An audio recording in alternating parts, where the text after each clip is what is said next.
What is going on, guys? Thank you so very much for joining us right here on Tuesday night. It is Tuesday Night Titans, episode 86 for your Tuesday, March 11th, 2025. I am your host, JD from New York. As always, joined by the one and only on Tuesday night, the Solid Monster. What is going on, brother?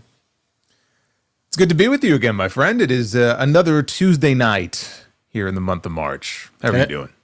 It is, man. I'm doing good. We have great weather. We have the lovely Mercedes joining us on Saturday, House of Glory, and there's 16 days till MLB opening day. I'm counting down the days. I know. Juan Soto, a New York Met. Can't wait. How's he doing this the spring training? I heard he had a couple of dingers the other day, no? Yeah, he did. Well, I mean, his first day, he had a dinger. I think it was his first at-bat. So I think he's been doing well so far. And it's the Mets, though, so it doesn't really matter what happens now because bad things have befallen this team a lot in the past. I'm hoping this is a new leaf. We're gonna have better luck this time, and I got my fingers crossed. Well, I mean, I gotta ask you, man, as a Mets fan, how you feeling about Garrett Cole out for the year with Tommy John surgery? You know, it's funny. I was looking. They had the news on the other day talking about the Yankees. They were talking about Stanton, and it's weird because. How long has Cashman been with the Yankees for? Feels like forever. I've been in high school. Fucking Cashman was with the Yankees. He's been there for like eternity, and it's like it's an organization that was like notorious. I guess back when Steinbrenner, Senior was running it, like the turnover rate was crazy, and the fact that he's been there for so long is kind of nutty. But yeah, I mean that's obviously not good. I know as a Mets fan what it's like for injuries to cripple a team. So. I feel bad, but it's the nature of the game, We all go through it. My team was decimated. At least 50% of the team was decimated last year. But I mean, you're making that amount of money, and then you lose someone like that for the rest of the year. That's fucking. It's crippling. That's fucking bad. No, it's a crippling blow. But I don't envy them. But they're gonna have to come up with a plan B. So we'll see what happens. But speaking of crippling, we went through Sunday night into very early Monday morning with a crippling main event for what was... I felt crippled when I woke up the next morning. So fucking tired. Me too. They're all fucking crippling. Especially the main event, man. For what was a very good show for AEW on Sunday night. That main event left a lot to be desired. It left a terrible taste in people's mouths to a point where a lot of the great isn't even being talked about because of how bad the ending was and how bad the match was. We're going to get into that tonight. AEW Revolution discussion on this Tuesday Night Titans, episode 86. We got that. We got some news on Jade and the situation with Shayna Bazsler. We'll talk some Roman Reigns and CM Punk. Roman Reigns, the tribal chief, is back. On Monday night, he showed face in Madison Square Garden last night for what I thought was a fucking dull show. For an MSG show, outside that main event last night. If they didn't have that, that was maybe the worst Raw in the Triple H era so far on Netflix. That was just bad. We'll get into that. We'll talk a little Cody, John Cena, what Meltzer had to say about John Cena and Cody Rhodes this week. Another L for our friend Dave Meltzer. And we got a bunch of stuff to talk about. I know everybody's watching Roadblock. Everybody wanted us to cancel this show tonight for NXT Roadblock. I'll cancel anything for Stephanie Vaquer, but tonight, no, I can't cancel Tuesday Night Titans. I'm sorry. So if she would have DM'd you and said, "Look, I want you to cancel TNT tonight and watch my show," then you would have canceled the show? Probably, yeah. Okay. Without asking me, without even consulting with me. Not even a courtesy call. No. All right, good. That's the right answer. I just wanted to make sure. Chat knows. Making sure. Chat knows. Yes, we'll talk about all that stuff tonight right here on episode 86, guys. Thank you so much for joining us. A couple of things to get out of the way. Number one, if you guys want to join us on Triller TV Plus, powered by Fight on Saturday night, Jason and I will be doing commentary for House of Glory from the NYC Arena. And the star of the show is the lovely Mercedes Monet. She will be there, the AEW TBS champion. What she will be doing, it is under lock and key, but she will be in the ring performing. So it is going to be a very exciting evening. So you guys can join us on pay-per-view for that. It's going to be a great night. Make sure you guys go and check out this guy over here on YouTube and on X. He's got the Sound Off and the YouTube channel. Everything you need is linked down below in the description. Make sure you guys go and follow me on social media at JD from NY206, Twitter, Instagram, TikTok, and Cameo. Super chats are open and will remain open for the entire stream. Great way to support what Jason and I do here on Tuesday nights. And comments and thumbs up goes a long way. We love being in the algorithm. All of that helps us out tremendously. Last week we did 52,000 views, and an average viewer, Jason, per watch is 49 minutes. I think that was the highest we've ever done. Wow. That's pretty incredible. I mean, if you know anything about analytics on YouTube, like that's the number you pay attention to. Yeah. And so that's pretty badass. Yeah, it's the first number I always look at, but it's all thanks to you guys. We are very grateful you enjoy what we do here. And enough of me. I'm still sounding a little nasally. I'm like 98% there, but I just can't kick the mucus aspect of this fucking head cold that I dealt with for the last 7 days. But we trek on, and I'm going to leave it to this guy over here. Jason, where do you want to go? What do you want to talk about? Why don't we go to Madison Square Garden? How about that? Because they had a big Raw show last night. I don't know that they told us enough where they were. I think they should have told us a little more that they were in New York City at Madison Square Garden. I mean, the 20,000 people, the 17,000 people, the 18,000, which one was it? One of the funniest parts of the show last night was Cody Rhodes in his promo saying 17,000 people. And you could almost hear the panic come through on like their headsets because Pat McAfee had to correct him right away. Michael Cole, well, actually, it's 20,000. So it was somewhere in that ballpark. Either way, I mean, they don't really have crowds of that size at MSG because typically they have the big set, right? So they would have like a giant section of the building closed off. You get like maybe 14,000 in there. So for them to have 17 or 19 or whatever it was, like that's a lot of people. And I loved it. I love the setup. I love when they use that kind of minimalist set where when people come out, you could see the fans like over the entranceway. Yeah. I think that's great. But for a Madison Square Garden show, as you mentioned before, if you take away the last, I would say 30, 35 minutes of that show, not good. No. Not good. No. Not good, not just for an MSG show, but for a Raw show. And they've had some really good shows this year. This was not one of them. A great main event, a great, like I said, final half hour or so. But the first half plus of that show was, I don't know what that was. Honestly, it was not great. Well, let's start here because I know I was very vocal about it last night on my end. The Jey Uso and Grayson Waller match, which led to Gunther coming out and once again for like a fucking fourth week in a row, a sleeper hold on Jey Uso. And there's really no wheels in motion, or I should say no difference from what we saw week to week as far as the build for this match. How are you feeling about Jey and Gunther going into WrestleMania? Because from my vantage point, Jason, you know, I love Jey Uso. I love the whole yeet. I love the energy. But, man, when that fucking bell rings, he's not the worst. But when that bell rings, man, it is like, I don't know what the company sees in him outside yeet. At some point, the company's got to realize that this guy's not a good pro wrestler. It's like, how do you feel about the build that they're doing right now going into WrestleMania with Gunther? Because I'm not feeling it. It just feels like the same old shit every fucking week for 4 weeks in a row now. I wouldn't say he's not a good pro wrestler. I think he doesn't have the kind of sizzle that a lot of other guys on the roster do. You know, whether that's WWE or AEW, there's nothing flashy about him. And I've commented before where when he really started to get that big singles push, it surprised me that his arsenal didn't really expand much beyond the super kicks and the stuff that he's always doing. So yeah, there's kind of a sameness to it. But the reality is, I mean, there's a lot more than just the in-ring stuff that goes into being a good pro wrestler. And you saw when he came out from that concourse and they panned out, you saw Madison Square Garden. They were pretty excited for him. That's the reason why he's in that WrestleMania main event this year. So it has nothing to do with how great of an in-ring wrestler Jey Uso is. That's why he's in the WrestleMania main event. That's why he is going to become World Heavyweight Champion at WrestleMania. It's been a very basic build so far. They are also a victim, frankly, as everything is, to the John Cena stuff. And after what we saw at Elimination Chamber, really everything, but especially even it feels like this feud has taken a real back seat. It can't rise to that level. It's a very basic story. Jey Uso is going around telling everybody that nobody believes me, right? Everybody doubts me.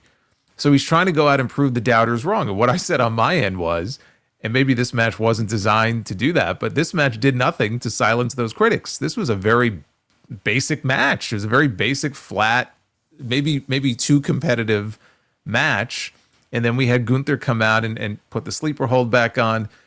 And look, I get Gunther told him early on, I'm going to make your life a living hell for these next 10 weeks or whatever it was. But at some point, you got to do something different. So I agree that it just kind of fell very flat. I'll tell you what my bigger issue was. The very next segment, he's in the trainer's room and Alpha Academy comes in. And Otis says to him, we got your back next time. And I'm thinking, like, why not tonight? Where were you when he was getting his ass kicked in the ring?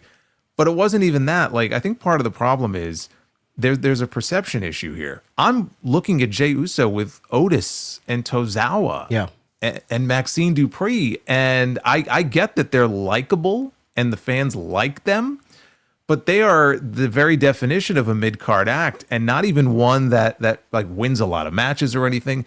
They're a middle-of-the-card act at best. Why is Jey Uso, who's going to the quote-unquote main event of WrestleMania, palling around with the fucking Alpha Academy? That doesn't help the perception of him. The perception issues that people have with him right now. Well, I don't even know where it would lead. I said the same thing last night. Unless they're comically going to turn Otis heel, I mean, it doesn't even make, it doesn't even. I know they're not. I was just joking out loud. But I get the same point that you're trying to make. I said that last night, and it's not like Jey Uso doesn't have any friends. His friends right now are just incapacitated. Sami Zayn's out. Jimmy's on SmackDown. He can't. I guess he could show up. I mean, it doesn't really stop anybody else. But he's got his brother. Roman Reigns was in the building. Then they're not going to trot him out there in that storyline. It doesn't make any sense. So his family's there, but they can't really do anything about it. And as far as the overall vibe, as Jey aligns himself with the Alpha Academy, who does Gunther have? Is Gunther and Kaiser even a thing anymore? It's like they almost have separated them for the last few weeks. I'm sure they're still together, but they haven't been together on television. So what is the point with Jey aligning himself with Alpha Academy and Gunther's all by himself? Well, I mean, I would assume that at some point we're going to get another television match with Gunther and Otis. Yeah, they had that match a few weeks ago, which got over very well. Yeah, it got over well. It was fine. And so they might want to run that back. Maybe that's part of how they're going to pad things between now and WrestleMania. Yeah, Gunther doesn't need anybody. I mean, if you remember the last time we saw him and Kaiser in a segment, he was telling Kaiser, you need to go out on your own. And that's what he did. And I think that's great. I don't think that Kaiser should just be his lackey, for the rest of his career. So they established that he was going on his way. So I don't think Gunther needs anybody. I don't think he needs any help. I think at some point he'll come out and think he gets one over again on Jey, and this time Jey has to outsmart him in some way. It almost feels like they're just devoid of any ideas. Like they don't know what to do with these two. Because we still have 6 weeks to go. So I don't want to see them keep doing this for 6 weeks, right? Something has to change. Something has to be different. I'm sure when we get a little bit closer, we'll get another like in-ring face-to-face promo segment. And I'm hoping that when that happens, it's not just, Jey pausing every 5 seconds so everybody can go yeet. I mean, on the show last week in the back, there was a promo where he got really kind of fired up. Yeah. And it was pretty good. But we don't get to see that Jey Uso very often. No, we used to see that Jey Uso with the Uso Penitentiary. He was fucking great. Well, even with the Bloodline, when he was always pissed off, right? He didn't like Sammy, and he always had that scowl on his face, and he could bring the heat when he wants to in his promos. So I'm hoping we get some of that as we get closer to WrestleMania. But yeah, what they're doing is it's very basic, very flat. Well, Gunther says he's going to make Jey Uso's life a living hell for the next 6 weeks. He said that 3 weeks ago, and I'm really still waiting to see what that hell encapsulates. So we'll see what happens there with Gunther. I'm still looking forward to the match. I think Jay's going to show up in Vegas, and Gunther is just, the guy's physically incapable of having a bad match. I've seen someone in the chat say Gunther is boring. I could understand people's perception that he may be boring. He's not everybody's cup of coffee, but boring to you is vastly different than what Jason and I see in Gunther. Gunther's one of the best pro wrestlers on the planet, so he just doesn't have bad matches. It's going to be great. I just need a little bit more because it seems to be falling short heading into Vegas. Yeah, and Jey has openly acknowledged that he's not happy with the match that he had with his brother last year, and like he feels like he has to almost make up for that. And I think he'll be extra motivated, I think, to go in there at WrestleMania. I don't know what we're going to see. I mean, I don't think we're going to see him, doing ranas all over the ring and all kinds of stuff that we've never seen him do before. But whatever he does, he's going to be motivated to go out there and not, put on the same kind of match that he did last year, because I think that match was pretty well universally panned. I don't think I knew anybody who actually liked that match. No. And now you're in a world championship match. The spotlight's on you now in a way that it's never been before. I would like to think he'll be extra motivated to go out there and he can't have a better opponent. If he's looking to have the best match of his life, you can't find a better opponent than Gunther. He cannot. Gunther is the GOAT, as the IWC would say. That was the open of the show, and it was not very good. We did get a great tornado tag with Rey Mysterio and Dragon Lee against the New Day, and the debut of an unnamed luchador, apparently. Gracias. Yes. Gracias. Gracias. I bought the mask. My community have aided in buying the mask. They're selling a mask already? Yes, they are. I didn't know that. They already have a mask up on WWE Shop? It's so great that people wanted me to also get you a mask. I didn't even know there was a mask. I didn't even think to look. Boy, they don't waste any time with this, do they? No, it's not shipping till June 27th, apparently. See, this feels wrong to me because Gable went all the way to Mexico and he found this guy in a dark alley and he had a box. And in this box was like this sacred mask, and they've already manufactured it. They've already cheapened it. I know. Well, listen, he's back. He's got his new luchador mask, and he came out. He jumped the barricade. He did a Hurricane Rana takedown, and it was great. But I said last night, But it wasn't him. Well, who was it then? I don't know. What we saw last night, it wasn't him, right? When he was in the back with Kathy Kelly. Kathy Kelly could insinuate whatever she wants. Wasn't an insinuation. I mean, we saw, as they're standing there, we saw a man in the mask who was being led out of the building by security. And Chad said, see, it wasn't me. He's quite the magician. Did you not see the segment? I saw the segment. I was trying to figure out who it was. I was like, did Fuego del Sol sign with WWE? It could have been Rey Fenix. He made his debut and we didn't even know. That could have been him. It could have been. But this masked luchador showed up, and I said on Twitter, Jason, I said this last week, I think that we may be headed towards. Now, Penta's got his own problems with the UK connection here with Kaiser and Pete Dunne. Well, that's going to wrap up next week. That's going to wrap up. And I said, as soon as he wraps that up, I mean, it's an unlikely situation that Phoenix is going to come in a team with Penta against those two guys. But Penta, Rey Fenix, because I think we all know Rey Fenix is going to be in before WrestleMania. And then the Lucha Brothers, Rey Mysterio against Chad Gable and the New Day at WrestleMania. I know a lot of people were still holding out hope for Big E. It's just not going to happen. It may never happen again. But if there is a plan B, and I know you mentioned this a couple of times on your end and several times on this show, that they held off on that specific thing for one reason and one reason only, where it was going to be Penta and Rey teaming up against the New Day. They really held on to it for this moment. I don't know what they knew. Maybe they were just hoping something would change and it went in their favor. It looks like we may be getting a 6-man tag team match. That's the rumor. That's what the people are speculating online right now. I'm all for that. I think that could be one hell of a sleeper match for WrestleMania. Yeah, I mean, and a great spot for Rey Fenix to debut, even if it's not a singles match. It's one of those things where I think with like Seth 3 years ago, people knew who was coming out to be his opponent, but it still got a great reaction when he came out. So here it would be the same thing, where I think most people would kind of figure out if there's a missing man on their team, gee, I wonder who it's going to be. I don't think it's going to be Rey, Dragon Lee, and Penta.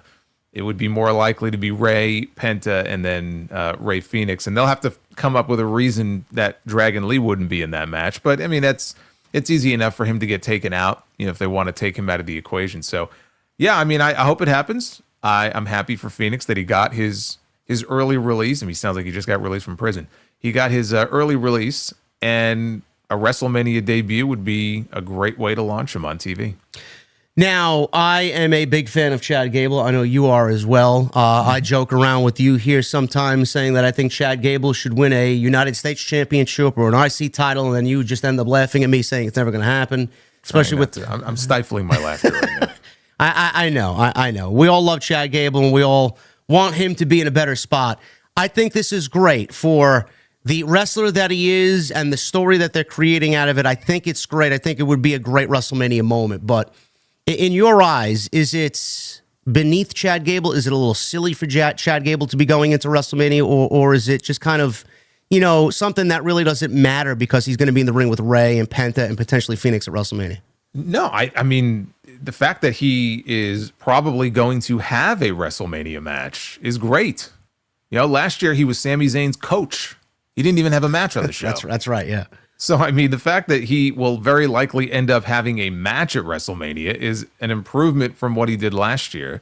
And no, I don't think it's silly at all. I mean, for all the comparisons that are made between him and Kurt Angle, and there are a lot of similarities between them, one of the things that Kurt was so good at, it's like he could flip a switch, right? He could go from comedy to being the scariest man on the roster.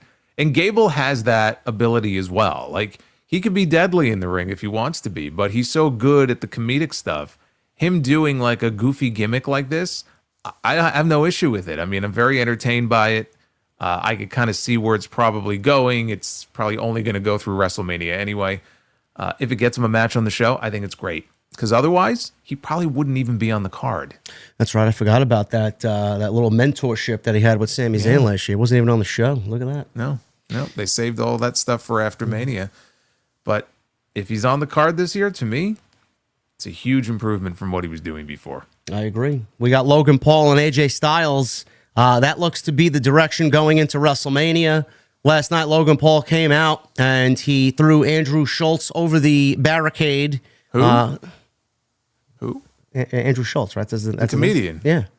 Okay. Yeah. That's his name, right? I'm saying that's what I was asking last night. I didn't know who the fuck he was before last night. I had to look him up.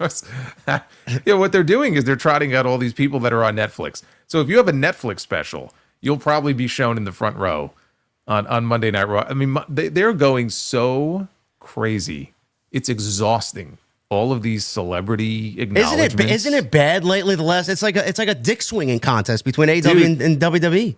It has not even anything to do with AEW, but it's like it's almost as bad. It's like we're back in a way in the guest host era of Raw, where it's like, hey, look, we have a celebrity hosting our show, and now it's like after every commercial they show you these like D-list celebrities in the crowd, and it's, I guess, supposed to make them look cool. I guess. I mean, when you have a real name there and they're in the crowd, like, I get it. You want to show them or whatever, but it just gets to a point where it's the law of diminishing returns when you're showing, and I would say 75% of these people, I'm like, who the hell is that? And I have to like Google it to see who they even are. Like, it's just exhausting. Wait a minute. Macaulay Culkin, biggest pop of any of the celebrities they showed last night. Well, he's got more appearances on Raw than fucking Roman Reigns does this year.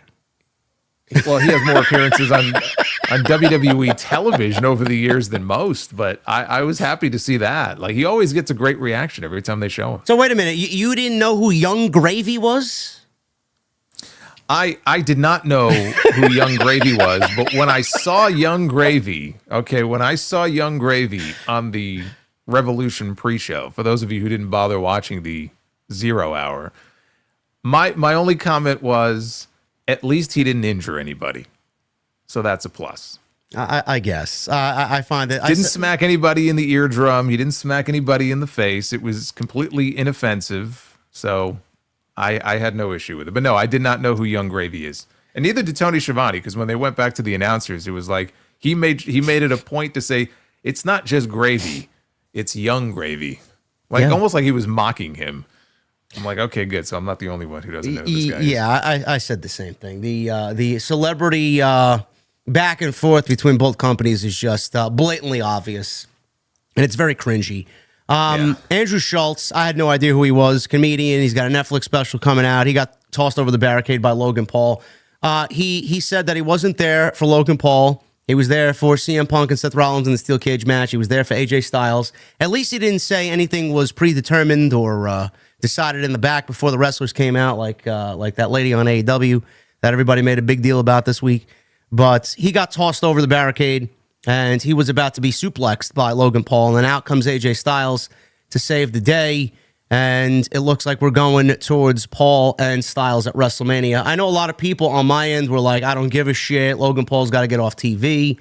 I just attributed Jason to him doing his job very well. And I feel like AJ Styles and Logan Paul will match up incredibly well in Vegas. And it keeps Logan Paul away from the Punks and the Rollins and the bigger name guys that everybody was fearful he'd be in the ring with at WrestleMania. And it gets AJ Styles on the WrestleMania card because he's been just battered with injuries for the last 12 months. So it's great to see him back. And I think the match is going to be a sleeper match in Vegas. I think that it's just the perfect opponent for him, and it's the perfect opponent for Logan. I would rather see Logan, frankly, against an AJ Styles rather than a John Cena on this show. I know that was one of the rumored matches for a while. There's no other obvious spot for him anyway. The top guys are pretty much accounted for. So why not, put him in the ring with someone who, he's older and maybe he isn't exactly what he used to be, but he's still fucking AJ Styles. And it's a match we haven't seen before, and I think they're going to kill it. So I think it's the perfect kind of blend of athleticism. I think they'll probably complement each other very well. And look, he came out last night. He got a ton of heat, just like at the Elimination Chamber. I said it when I talked about the Chamber. One thing you can't say about Logan Paul, he doesn't know how to get heat. People were all over him last night. He gets it. He gets it in a way that a lot of people at the experience level that he has don't get it. He gets it. He got it from day one. Yeah, he did. And they're now making and manufacturing I Hate Logan Paul t-shirts for sale on the WWE shop. So I saw where he ripped it off that clearly not planted fan's chest in the crowd as he came out to the ring. Yeah, everybody thought that was a real fan. Well, hey, some people who said kayfabe is dead, Now, listen, it was 65 degrees yesterday, so if there was a day for you to go shirtless at a wrestling show, last night was definitely it. But yes, that is going to be the WrestleMania match, and I am personally looking forward to that. So that is the direction there. Hopefully they could tell some solid story going into Vegas over the next 5-6 weeks for those two gentlemen there. Finn Balor and Braun Breaker looks to be the direction going into WrestleMania, but we are not getting a new Intercontinental Champion, as it looks, Jason, that Dominic Mysterio is setting Finn Balor up to fail, and it looks like Liv and Dominic are low-key leading the Judgment Day, and Balor is too stupid to see it. How you feel about all this? Because I know the rumor was Braun Breaker, Penta, Braun Breaker, Sheamus, Braun Breaker. I know everybody's going back to that Jacob Fatu stare down. A lot of people, AJ. A lot of people are looking forward to Braun Breaker having a breakout match at WrestleMania and defending that championship. Is Balor the right guy for that?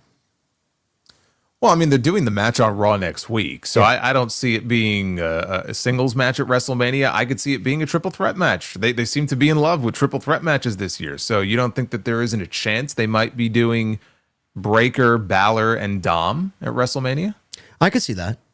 Yeah. I could see that. It would be a way to get Dom and Balor in the ring together, because Dom against Balor just one-on-one, I don't think it works as well as it could probably work in a situation where you have one other babyface in there. So you get them in the ring together because they've obviously been building tension between them now for months.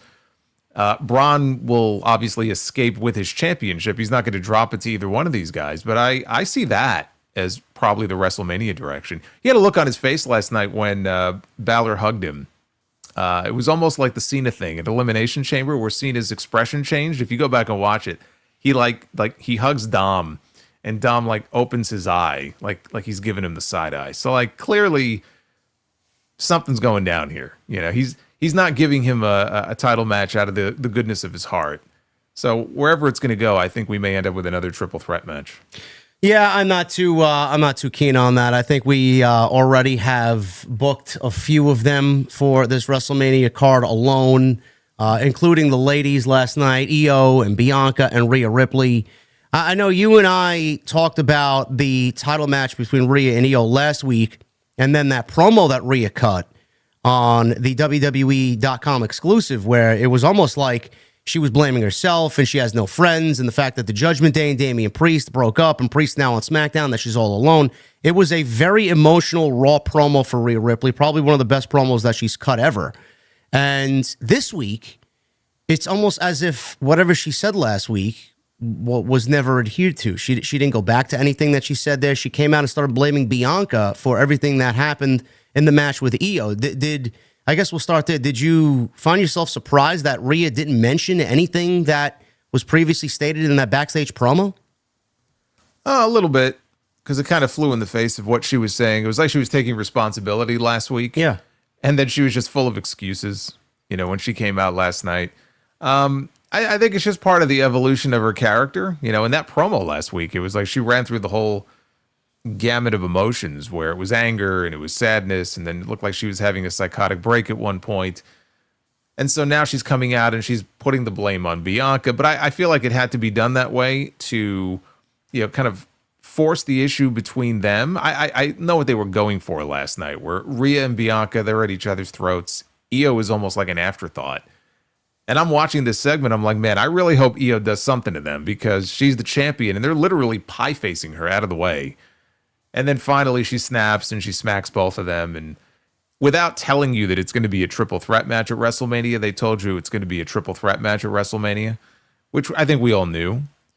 And while I would love to, and I've been waiting a long time to see Rhea and Bianca one-on-one, I can't be upset over Io Sky being a part of this match because it's only going to enhance the match and make it better. And it gives Io the chance to be in a prime spot on the show, which she deserves to be in. Not just because she's great, but like she's over, right? You can't just say, oh, well, she's a great wrestler, but nobody really cares. Like, no, she goes out there and she gets these great reactions and she's made that connection with the audience. And oh, by the way, she's happens to be one of the best women's wrestlers on the planet. So it's only going to make the match better. They could still do Rhea and Bianca at a future event. In fact, there's one rumored event coming up in the summer that I think we'll touch on later. I could see the match happening there. So I like the way they ended the segment where Io got to establish her dominance. I enjoyed that. And it's pretty much going exactly the way we all thought it would. How do we get to a triple threat match? Do they just continue going at each other, Rhea and Bianca, and leaving Io to be the third woman out, and then she just gets so pissed off and she wants to prove a point that she could be both of them in a triple threat match is born? How do we get to that without, kind of muddying it up too much? Because Rhea right now has no direction, so it's going to have to be Io who grants this match to Rhea and wants her there. Well, I wasn't sure if she sort of acknowledged that last night. That's what I thought she did, because she pointed at the sign and started jumping up and down. Yeah, so she's looking up at the WrestleMania sign, and the announcers didn't say anything about it. No. So she's looking up at the sign. I'm like, wait, is that like an acknowledgement? Like I'll take all of you on? That's how I read it. So I think we have to wait until next week. Maybe that'll turn out to be the case. I think it may just be as simple as that. Where maybe these issues continue, and Io is just like, you know what? I'll put my title on the line against both of you. Like, I don't know. I don't see it where like Rhea has to win a match to win her way in. No, that's stupid. Yeah, it would be dumb. It would just be a case, I think, of Io saying, look, I'm not afraid. I'll take on all comers. You think you were screwed. You keep getting involved in my business. I'm the champion. I can make the decision. I mean, Bianca may not be happy about it, but, Io goes to Adam Pearce and says, make the match. It could be as simple as that. Yeah, regardless of how people feel about Bianca and Rhea one-on-one, we will definitely talk about the Evolution pay-per-view supposedly coming back. It's a rumor right now. Nothing is confirmed, but I could absolutely see that match taking place there. We have a 2-night SummerSlam that we have to start planning for. So there are plenty of events for a one-on-one match to happen between these two ladies, for sure. And then the main event, we have CM Punk, Seth Rollins, and obviously the return of Roman Reigns. Steel cage match last night between Punk and Rollins. I thought it was a very good steel cage match. I think I am absolutely just spent with the amount of false finishes and kickouts of finishers over the last 72 hours. I could really do without that coming out of Revolution and then going into last night.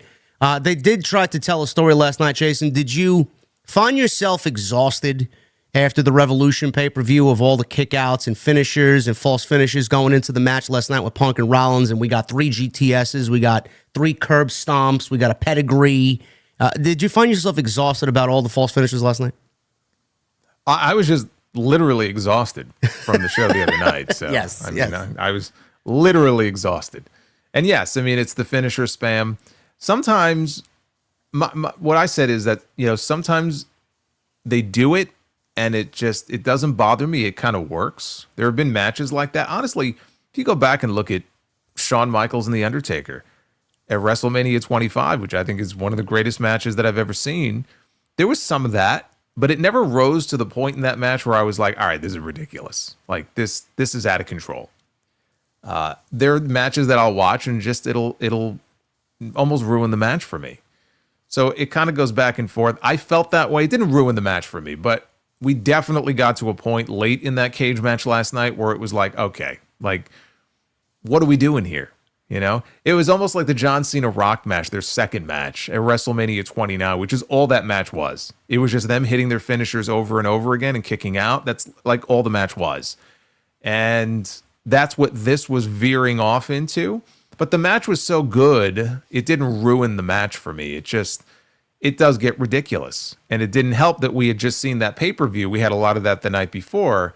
Even if Revolution wasn't this weekend, though, it just got to a point where it was too much. I mean, it's just like, you didn't even mention the super stomp, and it was a lot. I mean, I know that's the way wrestling is now. Finishers, they don't really finish anybody off anymore. But you do it so often, and it's almost like, why would you? I don't know. I guess I just don't understand the logic behind why you would want to kind of ruin what you have and not protect what you've created more. Right? Does that make sense? Where you're going to have to, this is your move. And there are times where somebody will kick out of it. But after like the 5th or 6th or 7th time, like, can you really call it a finish anymore? No, that's why, a lot of people are very opinionated on him. That's why I adore Kenny Omega the way that I do. If his one-winged angel is connected, it's over. And if it's not going to end a match, you will not see another one-winged angel from anybody in that fucking match. He just won't use it. I like that aspect of his matches, and I don't think a lot of people really appreciate that. No, and I could point to certain other examples like that, like the Broad Kick is a pretty protected move. Baron Corbin, at the end of days, I think one person kicked out of it. Drew McIntyre, WrestleMania. They saved it for WrestleMania at least. So, like, there are some examples of people who their finish is protected. And so when they go for it, if they actually connect with it, you know it's over. And one day when it's not over, people will be shocked because, holy shit, I've never seen somebody kick out of that before. We don't have enough of that in wrestling.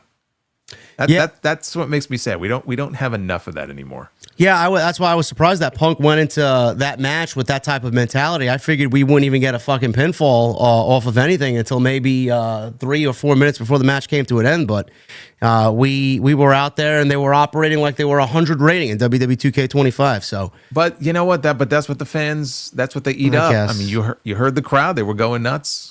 For all the near falls. So I think it's happened so much and people are so used to it that's what they think needs to happen in these big matches now.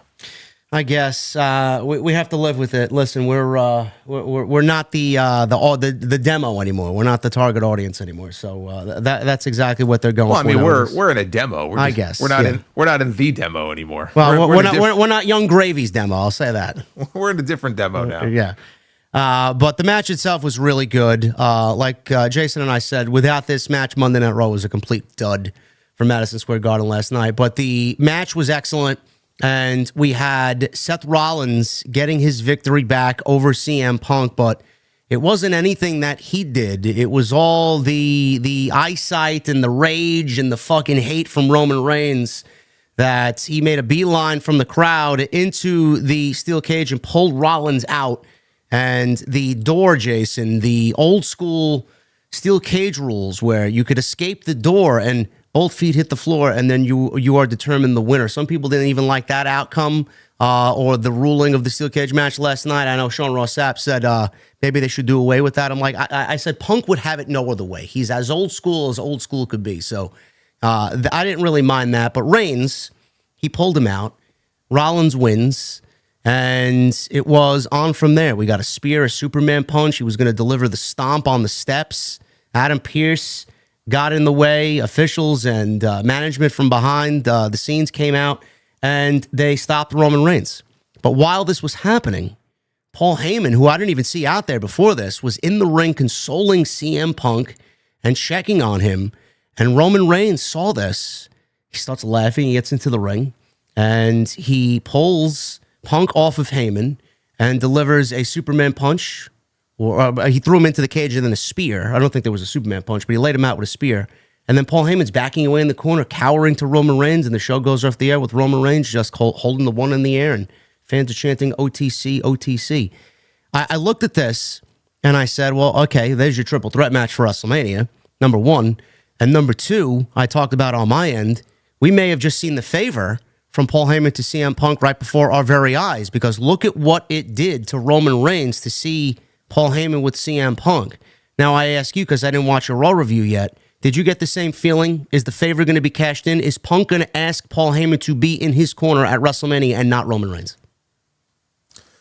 Well, my take on it was a little more basic. I think that the favor may just come down to Roman Reigns against Seth Rollins gets announced for WrestleMania. Punk wants a piece of Roman Reigns after what happened last night. And the favor is, hey, I want to be part of this match. I want to be inserted into this match. And that's how you get the triple threat match.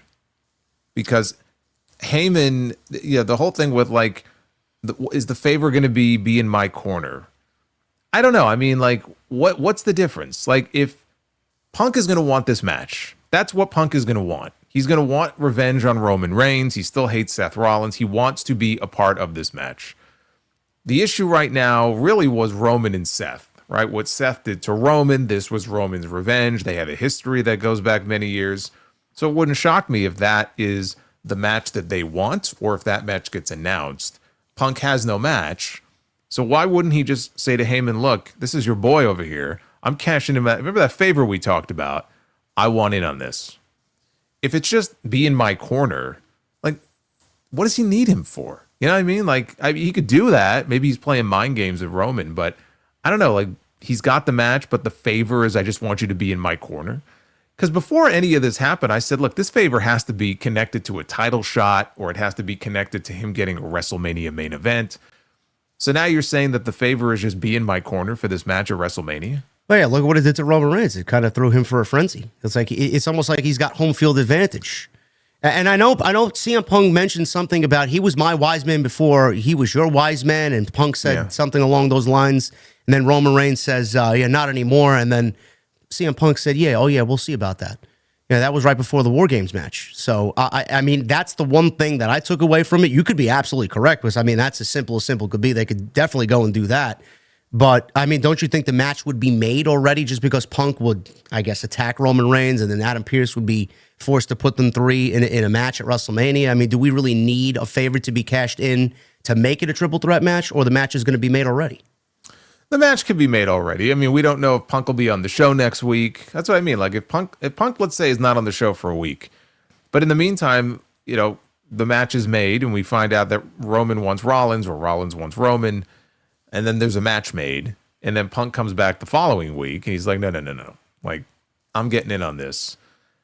Yeah, I mean, you could do it that way, or the match could just be made. Again, like I said, it's pretty basic if that's what the favor ends up being. But I think even what you described, which I could definitely see that being the case, and it could be his way of kind of, fucking with Roman and getting in his head. All of this, though, just seems like, if that's all this favor is, I don't know, it feels a little underwhelming to me. It feels like, and again, I'm not saying Heyman has the power to get him title shots and all this stuff. Maybe we're putting a little too much power in the hands of Paul Heyman, but I don't know. It would almost feel like a little underwhelming if that's all it turns out to be. Yeah, I mean, I thought along the same way you were thinking. A title shot, a WrestleMania main event, something with The Rock, Cena, but like you said, I guess you answered both of our questions. Like, how much power does Paul Heyman really have? Like, he's not a matchmaker. He's not a creative writer. Maybe he's behind the scenes, but we're not supposed to know that. But I don't know. What is he capable of, and how much power does he really have? Well, evidently, he's got a lot of power. He's got a lot of different positions behind the scenes. So Triple H was saying that he put Paul Heyman with Braun Breaker to kind of guide him a little bit. Or, again, you could always say that Heyman has the connection to the family and the bloodline, and he can go to The Rock and he can get stuff done. There's always something you could come up with. But no, you may be right. It may be a case of a triple threat match is made. Where does Heyman's allegiance lie? This is really the story that I thought would go into a singles match between Roman and Punk. So now it's probably going to be a triple threat. They could do it there instead, so they don't keep us waiting until the summer to find out what this favor is. Because I'm sure we're going to find out what it is, connect it to WrestleMania. I don't think they're going to wait too much longer. So that's probably what it'll end up being. I could see it being what you described. And then you'll have that little subplot. And I just feel like, I know we're still early. It's 6 weeks or so away, but my early prediction is that Rollins is walking away with a win in that match. I said the same thing. Yeah. Yeah, I mean, and honestly, he's due for one. Yeah. He won last night, but that was such a bitch win. I mean, honestly, I could see where people would be upset about the escape the cage rules, the way they utilized it last night, especially after such a great match. Rollins escapes the cage, but he gets pulled out by somebody else and he wins. Like, he didn't win anything last night. You call that a win? Come on. No, it's the furthest thing from a win you could possibly think of. It's a cheap way to win. So I could see people being upset. The escape the cage thing is a Vince McMahon thing. That's where that goes back to. I grew up on it, so I'm not a fan of getting rid of it completely. I think you could still utilize that rule. But I can see where people would say, like, come on, that's not what a cage match is supposed to be. You lock two people in the cage, there's no way out, and pinfall or submission only. But yeah, that win last night that Rollins picked up, it'll go down as a win over Punk, but it's such a bullshit win. He's due for a big win. And I kind of think Roman and Punk are going to end up canceling each other out. And Rollins will probably walk away with the W anyway at WrestleMania. The fallout from that will be interesting, though, as far as Heyman, Roman, Punk. Do they keep Heyman with Roman coming out of WrestleMania? Does he end up going with Punk? And do we get Punk and Heyman back full time? I don't think so. But if they wanted to, they could do it. Yeah, I love the subplot. I think that's great. We need more of those types of stories going into WrestleMania. If this is a triple threat match, does this main event night one of WrestleMania, or is this on the undercard somewhere? I think if it were me, I would give very serious consideration to this being the main event. The other match I would give consideration to, though, it's not Jey Uso and Gunther. It's the women's triple threat. I think there's an argument to be made with those women, like, given who's going to be involved there, that could very well headline night one of WrestleMania. And that has a championship on the line. This match doesn't. Yeah. This match would really have nothing on the line. Unless they make it a number one contenders match, this would just be a triple threat match. That match actually has a world championship on the line. To me, it's one or the other. I'm leaning more towards Roman, Punk, and Rollins. But I think there's an argument to be made for the ladies. I agree. We'll see what happens there, but we are definitely headed in that direction with Punk, Reigns, and Rollins at WrestleMania. John Cena was not on the show for a second week in a row. Cody Rhodes was, though. He showed up on Friday, and he showed up on Monday last night. He had a very good promo on Friday, and last night's promo was okay. He basically kind of mirrored what he said on Friday. He was a little bit more angry on Monday than he was on Friday. He just didn't understand what happened on Friday. He came to New York. His bus was probably stuck in traffic. I'd be angry too. Yeah, probably. But yeah. Cody's been selling this story right now, and this angle coming out of the chamber for 2 shows now. And Cena is not going to be on, or 2 weeks. Cena's not going to be on until next Monday from Belgium. So my question to you is, Jason, because I know a lot of people were frustrated. I've seen some vocal people on social media saying 2 weeks now and John Cena's not on the show. Now we're going 3 weeks without Cena after the biggest heel turn in WWE history. How do you feel about Cena being off the show for 2 weeks? Do you find it to be bothersome, or are you not really that concerned about it now that we're going into next week's Raw? No, I mean, I wouldn't say I'm concerned about it. As just a fan and a viewer, it's frustrating because it was the biggest thing in wrestling, and there's still no follow-up to it. Now, they're probably just a slave to his movie schedule, so there's probably nothing they could do about it. He was advertised for March 17th, and so March 17th is when he's going to be making an appearance. We're going to have him each of the next 3 weeks, so that'll be nice.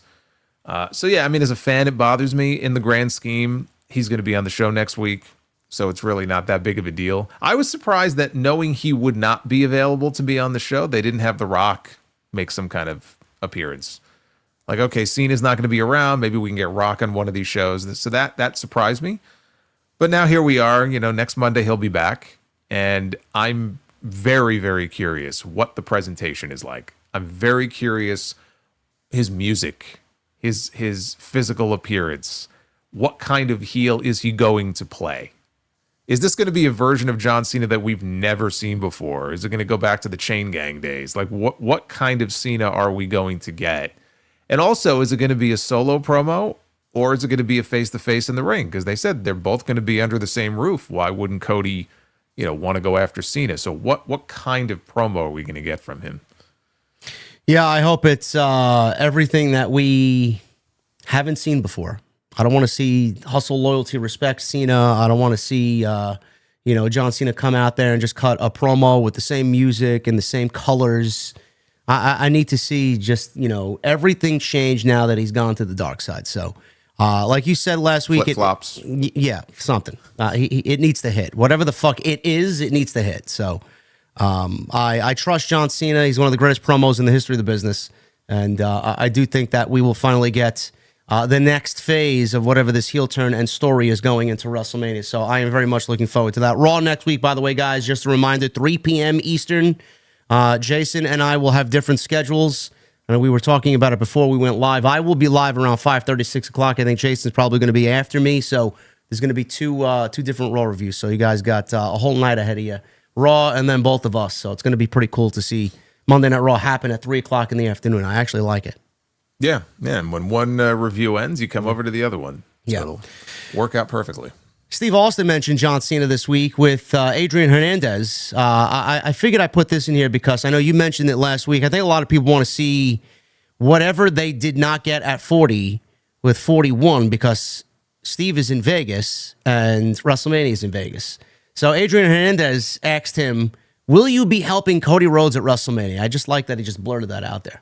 Hey, I haven't been in contact with anybody, so I guess anything could happen, but I'm here to run the Mint 400, and that's what my sights are set on. I'm not looking to Mania. I'm looking to the Mint 400. I got a brand new left knee trying here to get this race on track. I'm going out there and kicking ass and see if I can do as well as I can. So obviously he didn't answer the question, but why would he? I mean, it's nice that those questions are asked because you got to ask. You'd be like, you got me. Yeah. I'm going to be there. But I think there will be a Steve Austin appearance. I'm pretty confident that there will be. Will he be physical with the knee problem? I don't know. But that's the only thing I'm not sure of. He had a left, I think it was left knee replacement. And I think by the time WrestleMania rolls around, it'll be about 20 weeks after surgery. Apparently, when you have like knee replacement surgery, it could take up to a year to fully recover. So if you're a normal person just walking around or going to the office, 6 weeks, you're back up on your feet. It's a little bit different especially when you're 60 years old, if you're going to get physical. Can he do one stunner? I would think he probably could, but I don't know. It really depends on what his physical state is. If he can physically do it, I really hope we get to see what we did not see last year. The one thing I'm not sure of, I don't know if Rock could take that huge kind of over-exaggerated stunner bump the way he used to. Like, I don't know. Like, he's so much bigger than he used to be. He's fucking gigantic. I don't know what that would look like, but I'm hoping we get a stunner at WrestleMania if he thinks he could pull it off. If not, maybe he'll just pick up a chair and hit somebody with a chair. I don't know. But he'll be there. I'd be very surprised if he's not there. He said it's like a 400-mile drive from his house to where WrestleMania is going to be. I guess it's not that bad. Yeah, no, for him, the way these wrestlers put hundreds and hundreds of miles on the road, 400 miles, he could do that in his sleep. Prediction, do we see Rock on the road to WrestleMania now that Cena's going to be back next week? Do you see Rock showing up on television in the next 6 weeks? Oh, yeah. Okay. I'd be very surprised if we don't see him. Okay, I hope so. Yeah, at least once. I hope so. We need some more John Cena and Rock dynamic after that heel turn, so hopefully that does happen. Yeah, once the European tour is over, when they're back in the States, I think that is probably when we see him. Speaking of seeing, I wish we would see Bronson Reed, and that may be happening very soon. Apparently, he is getting closer to making an in-ring return. I absolutely miss him on Monday night, and he has not been there for all of the great festivities that have happened since they moved to Netflix. I think he's getting a checkup with Dr. Andrews. Yeah. But the injury he has, I still don't think we're going to see him for a while yet. Yeah, that was pretty gnarly, jumping off the War Games cage and then breaking his ankle or his foot. He jumped off the cage. He had surgery for it. Following that on the following Wednesday, and WrestleVotes reported this week that Reed's return timetable from injury is around May or June. of 2025. Now, PW Insider has a report as a follow-up that Reed was seen today in Birmingham, Alabama. He obviously is in town there to get a update and timeline for his return to the ring. Reed ended up getting surgery on his foot and ankle in early December, like I mentioned, and hopefully he will be back on his way to Monday Night Raw soon. So he is missing WrestleMania. He will not be back in time for WrestleMania. If anybody's thinking, well, maybe he'll be back. No, he won't. But he is going to be a major get when he comes back. So speedy recoveries to him for sure. We have Evolution. Let's talk about that. We talked about Rhea Ripley and Bianca Belair, Io Sky, Women's World Championship, potentially triple threat at WrestleMania. There was a news story this week, Jason, that Evolution 2 could be happening this year, and Bodyslam.net is giving us this report that WWE is planning to hold Evolution on July 5th at the Mohegan Sun Casino in Connecticut. However, sources indicate the schedule is tentative right now, and the event is still in development. Now, the first one took place on October 28th in 2018 at the Nassau Coliseum on Long Island, New York. It was the first all-women's WWE pay-per-view. Now, can you correct me, because I know a lot of people come to you for historical data and facts. Was there another all-women's pay-per-view, not WWE, that was the first of its kind before WWE did it? Pay-per-view? Or a show? I know a lot of people mention Impact.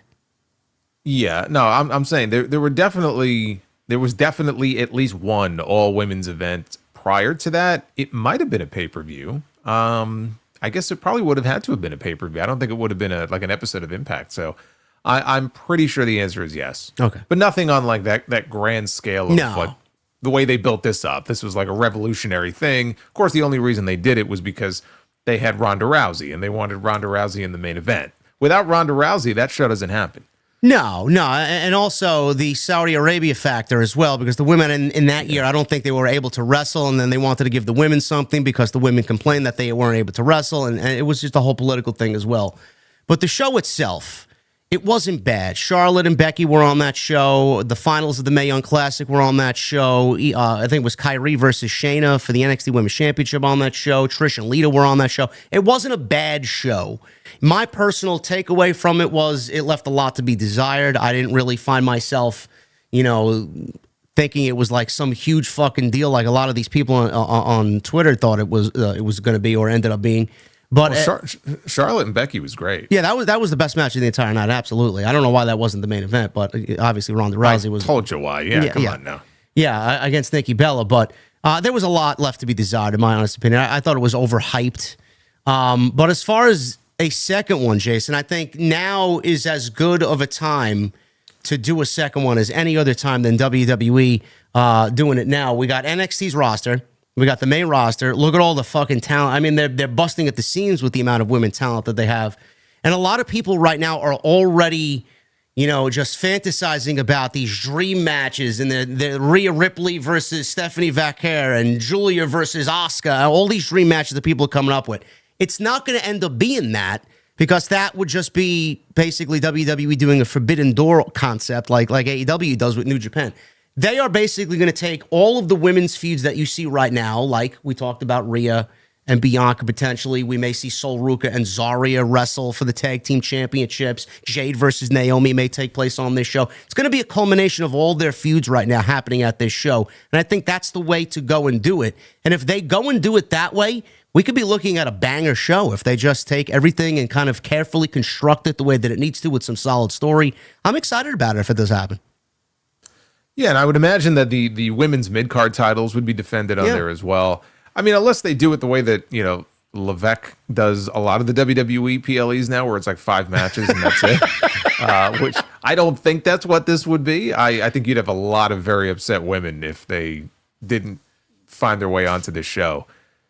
There's no shortage of big names in that division for them to use. You have a show with Charlotte and Rhea and Io. If Becky could be back by then, so you might get Becky Lynch on that show, Tiffany Stratton. And like you said, you get the NXT factor as well. Julia, Jordan Grace, Stephanie Vaquer. Who knows? Maybe we have a TNA Knockouts champion on there, Masha Slamovich or something. So they could really load that show up. They have no shortage of talent. I like the idea of them culminating certain stories, so it's not just attractions. It's not just matches for the sake of doing matches. So you could have, even if it's just the main event or a couple of matches that really blow off a big feud. Yeah, I think it would sell. I think the building there in Connecticut, I want to say it might be a 15,000 seat building, but I feel like with the talent they have and the fact that there hasn't been one in what's it been 7 years, 2018. right? Yeah, so I think it would sell with the right matches. I think it would sell and it would do well. You can't look. I mean, if ever there was a time for them to do another one of them, you could probably do one just with the NXT women alone, let alone the main roster. So you got plenty of talent to choose from.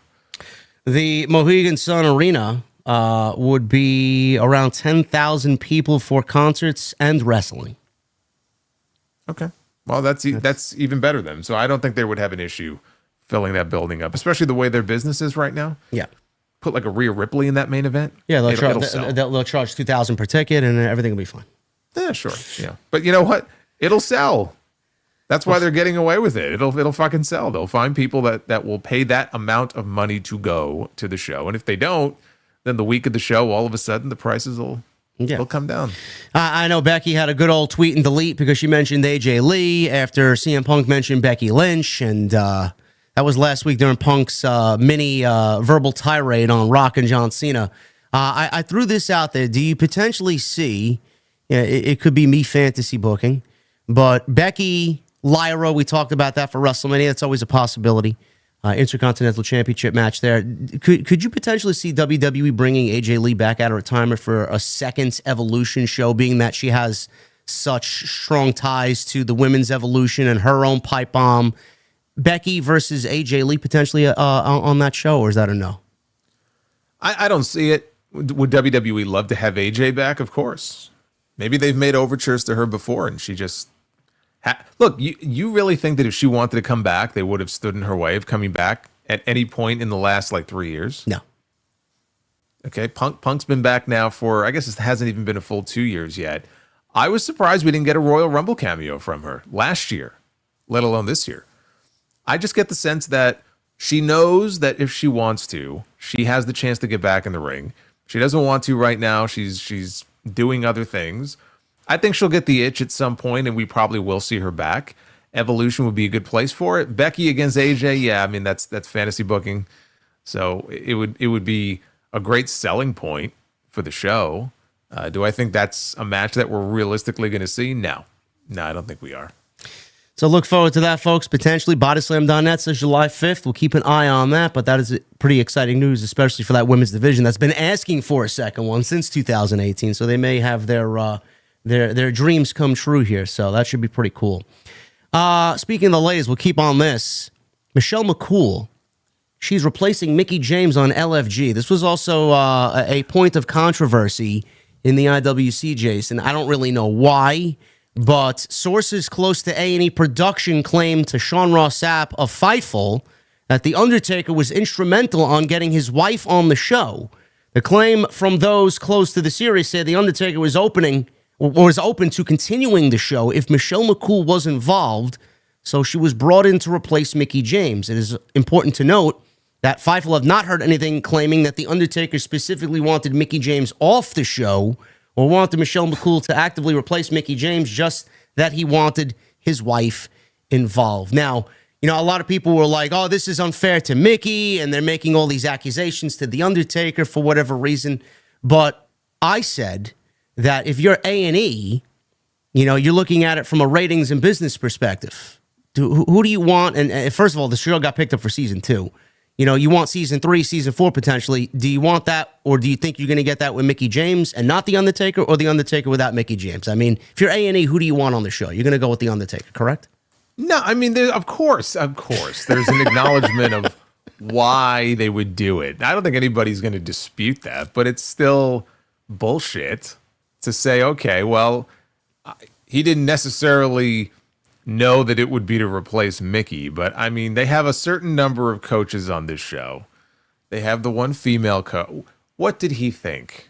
What did he think her role was going to be on the show, right?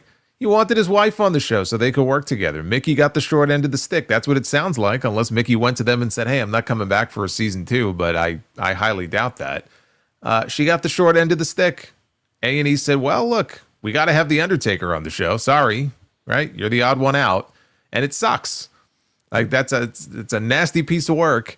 But if you're A&E, yeah, of course you don't want to lose The Undertaker. If that's the ultimatum, right? If you're the programming director at A&E, what are you going to do? I'm going to go with The Undertaker. What am I going to do? Of course. It still sucks for Mickey, though. It's still a shitty situation. Both of those things could be true. Listen, if Undertaker wants to come back for one more match, Nick Aldis is waiting in the wings there. There you go. No, let's not. Please don't wish that. Come on. We're beyond that. I know. I don't want to see him in the ring. I don't want to see Shawn Michaels in the ring. I don't want to see nobody of that age in the ring. Please, okay? We had enough Jeff Jarrett this year. No more veterans chasing their former glory. Yes, that's had that on Sunday. We did. We will move into this. Lex Luger. Yes. I love Lex Luger. I think Lex Luger is great. I was a big fan of the narcissist Lex Luger. That was my favorite version of Lex Luger. Him and Bobby Heenan at the 1993 Royal. Yes, it was. That was your favorite version? I thought that was great. I just love the gimmick. I don't know. Did you not watch any of Lex in the late 80s in the NWA? I did not, no. Okay. No. That's what I got you for. True. You can tell me all about those. Well, I was just gonna say, like, that was Lex at his peak. I know. Like his in-ring peak. I mean, people shit on him and say, "Oh, he sucks as a wrestler. He looked great, but like he's a terrible worker." Those people, I'm convinced they didn't watch Lex Luger in like 88, 89, 90. Like, Lex could go, especially with the right opponent. Like, if he was in there with a Flair or a Steamboat or somebody like that, like he had some great matches. And the narcissist gimmick, I think, could have been a lot more, but they just abandoned it after 6 months because, Vince had this thing in his head like, okay, Hogan's gone or he's on his way out. We need the next Hogan. Look at this guy. Right? He's put together. Luger's got one of the best physiques of anybody in the history of wrestling. He looked like the guy. Naturally, Vince thought he could replace Hogan, but the narcissist, like, overnight just disappeared, and then he was the all-American hero, and it was just so forced. Like, anybody who knew Lex or worked with him pretty much says the same thing. Like, he wasn't comfortable in that role. That wasn't him. They tried to force him into a role. It's like trying to put a square peg in a round hole. It just didn't work. Yeah, I wasn't a fan of that Luger. I thought it was very forced, even when I was watching back in the time that was actually happening. Did not like it. 1993 SummerSlam with Yokozuna and that whole ordeal, the Lex Express, it was just very cringy to me. But he is going into the Hall of Fame. This was announced, and he will be a part of the Hall of Fame class of 2025, which they did find a venue for. They're moving it to a separate venue, and they're charging exorbitant amount of money for tickets and meet and greets with Triple H and Lex Luger, and it's a whole ordeal. So they did find a venue for that. But with that said, Luger's going into the Hall of Fame. This was revealed on Friday. Cody Rhodes informed Luger of his induction. He has been working, Luger has, with DDP for this moment, and it's going to be one hell of a moment if he does get up and walk to the stage on his own. Those videos have been very heartwarming. Great thing to see DDP working with him. Luger's been long recognized as a Hall of Fame-worthy figure, having openly expressed his desire for the Hall of Fame. Now his career is going to finally be recognized. Luger took to Twitter the morning it happened and he says, overwhelmed by the outpouring of love and congratulations shown by the incredible wrestling fans, family, and friends. So honored and filled with gratitude. Thank you, Lord, he says on social media. Former WCW two-time World Heavyweight Champion, WCW United States Champion, NWA United States Champion on 5 different occasions, Jason. NWA, WCW World Television Champion 2 times, Tag Team Champion 3 times, Royal Rumble, which coincidentally enough, I actually rewatched last night, the 1994 Royal Rumble, where he and Bret won the Royal Rumble, the first co-winner of the Royal Rumble alongside Bret Hart, which was ridiculous. Did they ever find a different angle when they went over the top rope? It's in the vault. They had those terrible angles, like it's Luger, no, it's Bret. Like the ring post was in the way or something. But that was on purpose. But that's what made it work so well. Like, you legitimately, if you watch the angle they showed us, like, it looked like their feet touched at the exact same time. Now, maybe there's an angle that shows that Brett hit first. They're not going to show that. So it was almost perfect the way that it was done. And Lex, Chris Van Vliet interviewed him, and he said, like, that was all Brett. Like, Brett, like, pulled him in tight, like, super tight. They went over. He took care of him on the way down. And you just couldn't have timed it any better. Of course, I remember watching it live, and I was like, just restart the match. Like, put them back in the ring, ring the bell, and just do it over again. I'm like, you morons. So that was very frustrating, and you could hear, like, the crowd groans when they announced co-winners. So they didn't like that. But if you're going to do a finish like that, you couldn't have timed it any better. It's kind of eerie because if you think to the 2005 one, the same thing happened with Cena and Batista, but that wasn't the plan. So that wasn't even the plan. And dude, we got a dead-on angle of that. And to this day, like, I will maintain, like, their feet touched at the exact same time. Like, if they rehearsed that, Cena and Batista, and did it 20 more times, they wouldn't be able to nail it the way they nailed it that night. I gotta go back and watch that one. I forgot that. You got to watch that one. Like, as impressive as it was that Brett and Lex looked like they hit at the same time, these two guys, they hit at the same time, and they weren't even supposed to. Well, I forgot about that one. I got to go back and watch that moment. But I was saying the same thing last night from bed. I was watching this. I'm like, just fucking restart the match. Howard Finkel's going into Tunney and then fucking, are you sure? Like, bro, shut up. Howard Finkel was taking his sweet time making the announcement, too. Like, fucking, I think Brett, all these years later, it fucking pissed me off watching 1994 fucking pro wrestling. They showed Brett, like, is standing behind him. He's like, let's go, spit it out. Like, let's go already. And then he announces co-winner. Everyone's like, come on. Even DiBiase, I think, on commentary was like, come on. Yeah, so I rewatched that. A couple of accolades here for Luger. I wrote down. Luger headlined NWA, WCW, and WWE during the late 80s and early 90s, golden era for pro wrestling. Lex Express, we talked about in 1993, where he slammed Yoko's. The win over Hogan on Nitro is one of the all-time great Monday Night War moments when he actually made Hogan submit in the torture rack and won the title. Yeah, I got that here. His impact on the Monday Night Wars. Luger jumped from WWE to WCW on the first Nitro. I mean, we could sit here and make a whole fucking show on Lex Luger, but absolutely deserving, Jason. I know he's been kind of marred in controversy as well and some bad shit. But I think when you look at his pro wrestling resume and what he's done for professional wrestling, there is absolutely a spot for him and deserving one in the Hall of Fame. Yeah, and for him, it's kind of like a redemption arc because he's talked about a lot of the dark shit that he was doing, and the path that he was going down. A lot of people still hold the Elizabeth stuff against him. WWE, they dragged him through the mud on that because he wasn't on great terms with them at the time. They used to have that show Confidential. And they did like this whole report when Elizabeth died. And without just outright blurting, oh, it's his fault, they basically said it's his fault.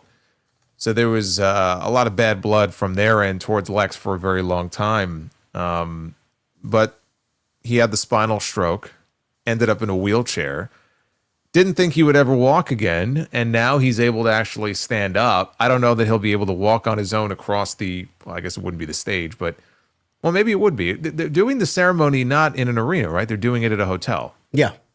Okay. Yeah. So that's interesting. I wonder if it's like an actual banquet hall or if there's like a little arena in the hotel. I'll look it up right now.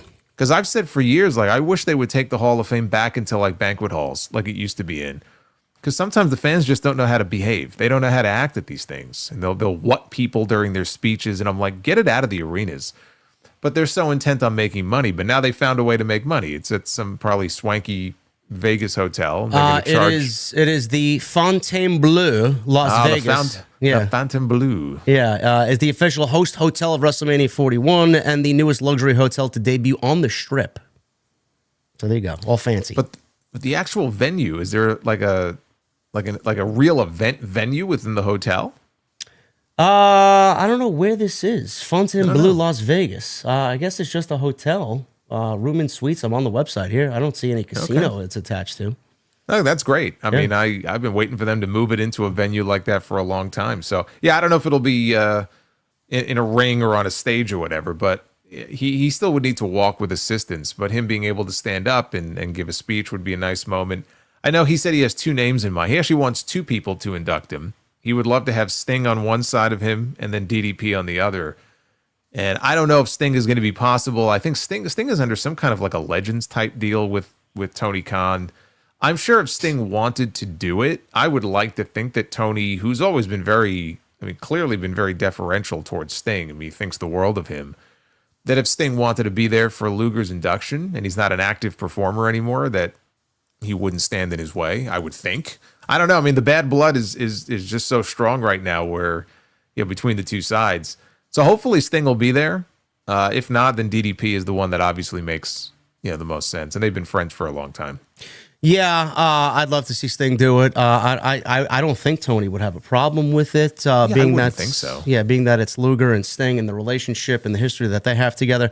We'll see. I would probably go DDP. I know Cody probably is also in the running there, being that he made the official announcement to Lex. It should be a great moment, an emotional one. I'll be tuning in for sure if it's going to be on Peacock. But that does not stop there, Jason. We have another set of Hall of Famers going in. The Natural Disasters, they're set to go in. Yeah, which is not confirmed yet, but it's likely happening. Like WWE, I don't think is formally announced it yet. Yeah. This is coming from WrestleVotes. Earthquake, John Tenta, and Typhoon, Fred Ottman will join the class according to WrestleVotes of 2025 and take their place in the WWE Hall of Fame. The Natural Disasters were a prominent tag team during our childhood watching the product in the early 1990s, initially formed as heels under Jimmy Hart, and then later turned faces and became fan favorites. They were known for their obvious size, their power, and I'll never forget Earthquake's finishing move. It's just so classic, just up and down, just giving you a feel watching the Earthquake. that. Well, that's the Tremors. I know. That's the Tremors, and then he hit, and they always cut the camera right to his feet. Yep. So you would see him jumping up and down, and then he would crisscross, and he would sit on top of you. I think Typhoon was just like a running splash off the ropes. Look, the Natural Disasters as a team, they were only a team for like a year and a half. But I will always maintain that if Fred Ottman is going to go into the Hall of Fame, it should not be as Typhoon. It should not be as Tugboat. It needs to be as the Shockmaster. Because if that isn't a Hall of Fame gimmick, I don't know what is. Well, maybe out. Maybe if they are inducted, he comes out with the mask. Well, it's a helmet, but yes, the little glitter, which is really just a Star Wars Stormtrooper helmet with glitter all over it. He needs to. I think he takes it with him whenever he does the conventions. Like people want to see him with the Stormtrooper helmet. He needs to, because that alone puts him in the Hall of Fame, as far as I'm concerned. And you mentioned that Cody might be a possibility as somebody to induct Luger. I actually think there's a better chance Cody would induct them, because Ottman is Cody's uncle. So there's a family connection there. I could see him doing the induction. Earthquake, you could argue that Earthquake even deserves one on his own. Like Earthquake is someone I'm happy to see him getting recognized. I'm sad he's not around. He died very young. He was younger than us when he passed away. So, unfortunately, he's not around to accept it. But, when he debuted, think about this. When he debuted, if you remember how he debuted, you remember the Superstar segment where he was a fan who was called out of the crowd? Yes. Okay, and they attacked the Ultimate Warrior. He was 25 years old. Bro, you could have fucking paid me to guess. I would have guessed 45. I said he didn't look a day over 40. Like, it was when I first heard that years ago, I was like, you have got to be shitting me. But no, he was 25. So when he feuded with Hogan, he had a main event program on top with Hogan that did good business. He was 27 years old. It just blows my mind. But very deserving. I wish it was a different team going in this year. I've made no bones about that, but I can't say that they're not deserving. They are WWF Tag Team Champions. They beat Money Inc. in 1992. Like you said, their run lasted until 93, where they eventually split. What makes them a Hall of Fame tag team if they were only a tag team for a year and a half? It's just the aura that they had as a tag team in that era, or is it like I guess? So wait a minute. So people these days, they go, "This guy's got aura. She's got aura." I mean, look You're at the them. first person in the entire world to say that the natural disaster. Look at them, man. They come out there dominating fucking giants that they are. I mean, or is it mostly with what they've accomplished individually and then just pairing them together? No, it's that they are running out of people to put in the Hall of Fame, and so they're looking to these different eras and saying, okay, they had some degree of notoriety here, so we'll we need a tag team, right? We got to have a woman, and we got to have a tag team, and we got to have one who's deceased. Like, it's almost like they have their criteria for this. And who knows, Ottman's son works for WWE. He's a timekeeper. Maybe there's a family connection there. I don't know. But I guarantee you are the first person on the face of the earth to ever use the word aura to describe the natural disasters. So I would have said the same thing about Demolition too. They got aura. Well, Demolition's, yeah, you know what? Demolition's got aura. Yeah. Demolition's got aura. The natural disasters, they're very big. You would notice them if they were walking through an airport. Aura, I don't know that that's a word I would use to describe the natural disasters. I guess maybe it was a poor choice of words in the moment, but yes, a deserving honor for the natural disasters. Not officially announced yet, but per Wrestle Votes, that is coming. I guess we'll stick with Cody. We did mention Cody and Luger. Cody was in the news this week outside of his promos on John Cena on Friday and one again on Monday last night. Our good old buddy Dave Meltzer put out a report that Cody was the one that was supposedly supposed to go heel and not John Cena. Now, this is coming from The Observer, and Meltzer reported that The Rock legitimately wanted to be aligned with Rhodes and for Rhodes to go heel. People in the company believe the only thing that could have hurt the company would have been to see a Cody Rhodes heel turn at this time, which is something that Jason specifically said last week, word for word. Why are you going to take your biggest babyface, turn him heel right now as the WWE champion going into WrestleMania, not even a full year into his title run yet? It's just so stupid. But here we are. Dave is somehow getting this information from somewhere, and he put this out publicly. The feeling was that the current crowd is for Rhodes and that there is an argument that you don't mess with a successful formula. Rhodes turned down The Rock's idea to go heel, and Cena was the second choice. I'm going to stop there. Was Cody asked if he wanted to go heel? I would be a betting man and say yes, probably he was asked. Was it in a serious tone, in a serious manner? No. It was probably in a joking way. Hey, man, what do you think if you go heel? You get over and do that Homelander shit that the fucking marks are talking about online. That's all it was. Jason, what did you, up until this point, what did you think about Dave's reporting about Rhodes instead of Cena? I mean, did you take this to be serious? Any validity behind this? Because it's fucking ridiculous even reading it. Well, I will say Sapp confirmed that part. He did confirm that part and say that part of it was true. And can I see that being the case? I mentioned on this show last week a quote that Cody gave in October. I have them here.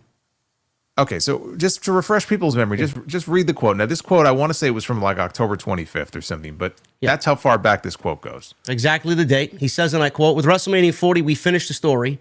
So now we're going into WrestleMania 41. We have to raise the bar. I think what happens at 41 won't align with a lot of the rumors out there. It'll be more unexpected, and without a doubt, it will top WrestleMania 40. He goes on to say, in the same week, I bet you what they get at WrestleMania 41 is unexpected even to them. Even the people who follow this, the diehards who feel like they have their finger on the pulse. This one's going to be tough. This one is going to be unexpected is the best way to put it, but in the best ways. So he was kind of alluding that, it was always supposed to be John Cena and giving off kind of like this mysterious vibe, like it's going to be something big. What is it going to be? And that's exactly what it ended up being. So, yeah, because if Cody didn't want to go heel, because the story is that he said no, that they came to him with this idea. There may have been people in his ear like, don't do this. This is a bad idea. And he rejected it. And John Cena was sort of the backup. Punk was never asked. Some people thought maybe CM Punk would go heel. And so John Cena said yes. And so he was like the backup choice. I don't believe that it was a situation where Cody, at one point was going to go heel and had second thoughts, because I always go back to that quote, and it's like he knew. Like, I can't tell you what it is, but something big, something completely unexpected is going to throw like a huge monkey wrench into this WrestleMania build, and it's going to be the best thing possible. when he made that quote, I don't think he was making it with the idea that I'm going heel. Let's put it that way. So if it was a case where they came to him and he rejected it and said no, then I think it would have had to have happened before that. Maybe it happened earlier than that date in October. But from that point on, I believe that they knew, okay, John Cena is going heel. And that's what he was referring to. Yeah. So that aspect of Dave's report may well be true. It's the second aspect of his report that I don't believe for a second. No, me personally, I don't even believe this part. I don't believe Cody was even fucking. I think it's fucking ridiculous to even ask that question. So I'm not putting any validity behind that first part either. Well, the idea also in the report is that it was Rock's idea, and Paul Levesque thought it was a terrible idea. Well, I could see.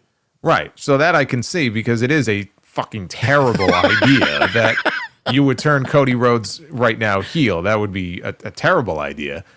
But the idea is like, well, it's Rock, and so if Rock really wants it, he'll probably end up getting what he wants. But the fact that Cody stepped up and said, no, I'm not doing that. I'm not interested in that. And if that happened that way, good on him, because he could recognize, like, this is not the right time for it. This is a terrible idea. I'm not doing it. But again, there's a second aspect to this report. So in a follow-up here, there was another report from The Observer, and Dave Meltzer reported that the plan was that John Cena was to turn with The Rock and have that be the WrestleMania finish with Cody Rhodes. The idea is that once the decision was made during the day to do it on the Chamber show and then obviously have it go on last. It was that the top few people in WWE could be swerving their own people, and it was always going to happen the way that it did. However, many of the key people were told that it was a late change backstage. Yes, to keep people from knowing. Sapp got the rundown. It was on in the middle of the show, and that's the part that they sent out to all the journalists and all the dirt sheets, and then they flipped it because they didn't want anybody to realize what was going on. They didn't even want people to sniff that something big was going to happen. So if they showed everybody, oh, look, it's going on in the middle of the show, then they wouldn't suspect anything big happening because the main event is still to come. That's why they did it. But the part is that Meltzer said Cena was supposed to turn at Mania. I don't know on what planet Dave is reporting this from, but that would have been fucking awful because we needed something to happen going into Mania. We didn't need to have it happen at WrestleMania because Cena needed to be healed before we got there. Jason, I don't know. I don't know how anybody. Listen, I respect Dave's body of work for the amount of years that he's done it, but he's clearly lost his touch somewhere along the way. You have someone like John Cena in his final 12 months as a professional wrestler, and you are planning to turn him heel. There is no fucking way a decision like that is made the day of with John Cena in that type of role for that type of spot in the last 12 months of his career. This is planned meticulously, strategically, and everything has to fucking be the way it needs to be with months of prep work going. And you don't make something like that the day of. I don't know where the fuck you got this from. That is terrible reporting. Yeah, I mean, right down to Travis Scott being there to, go out to the ring with The Rock. I mean, This is not just some mid-card angle here. I mean, this is honestly, this will go down as one of the biggest moments and angles in wrestling history.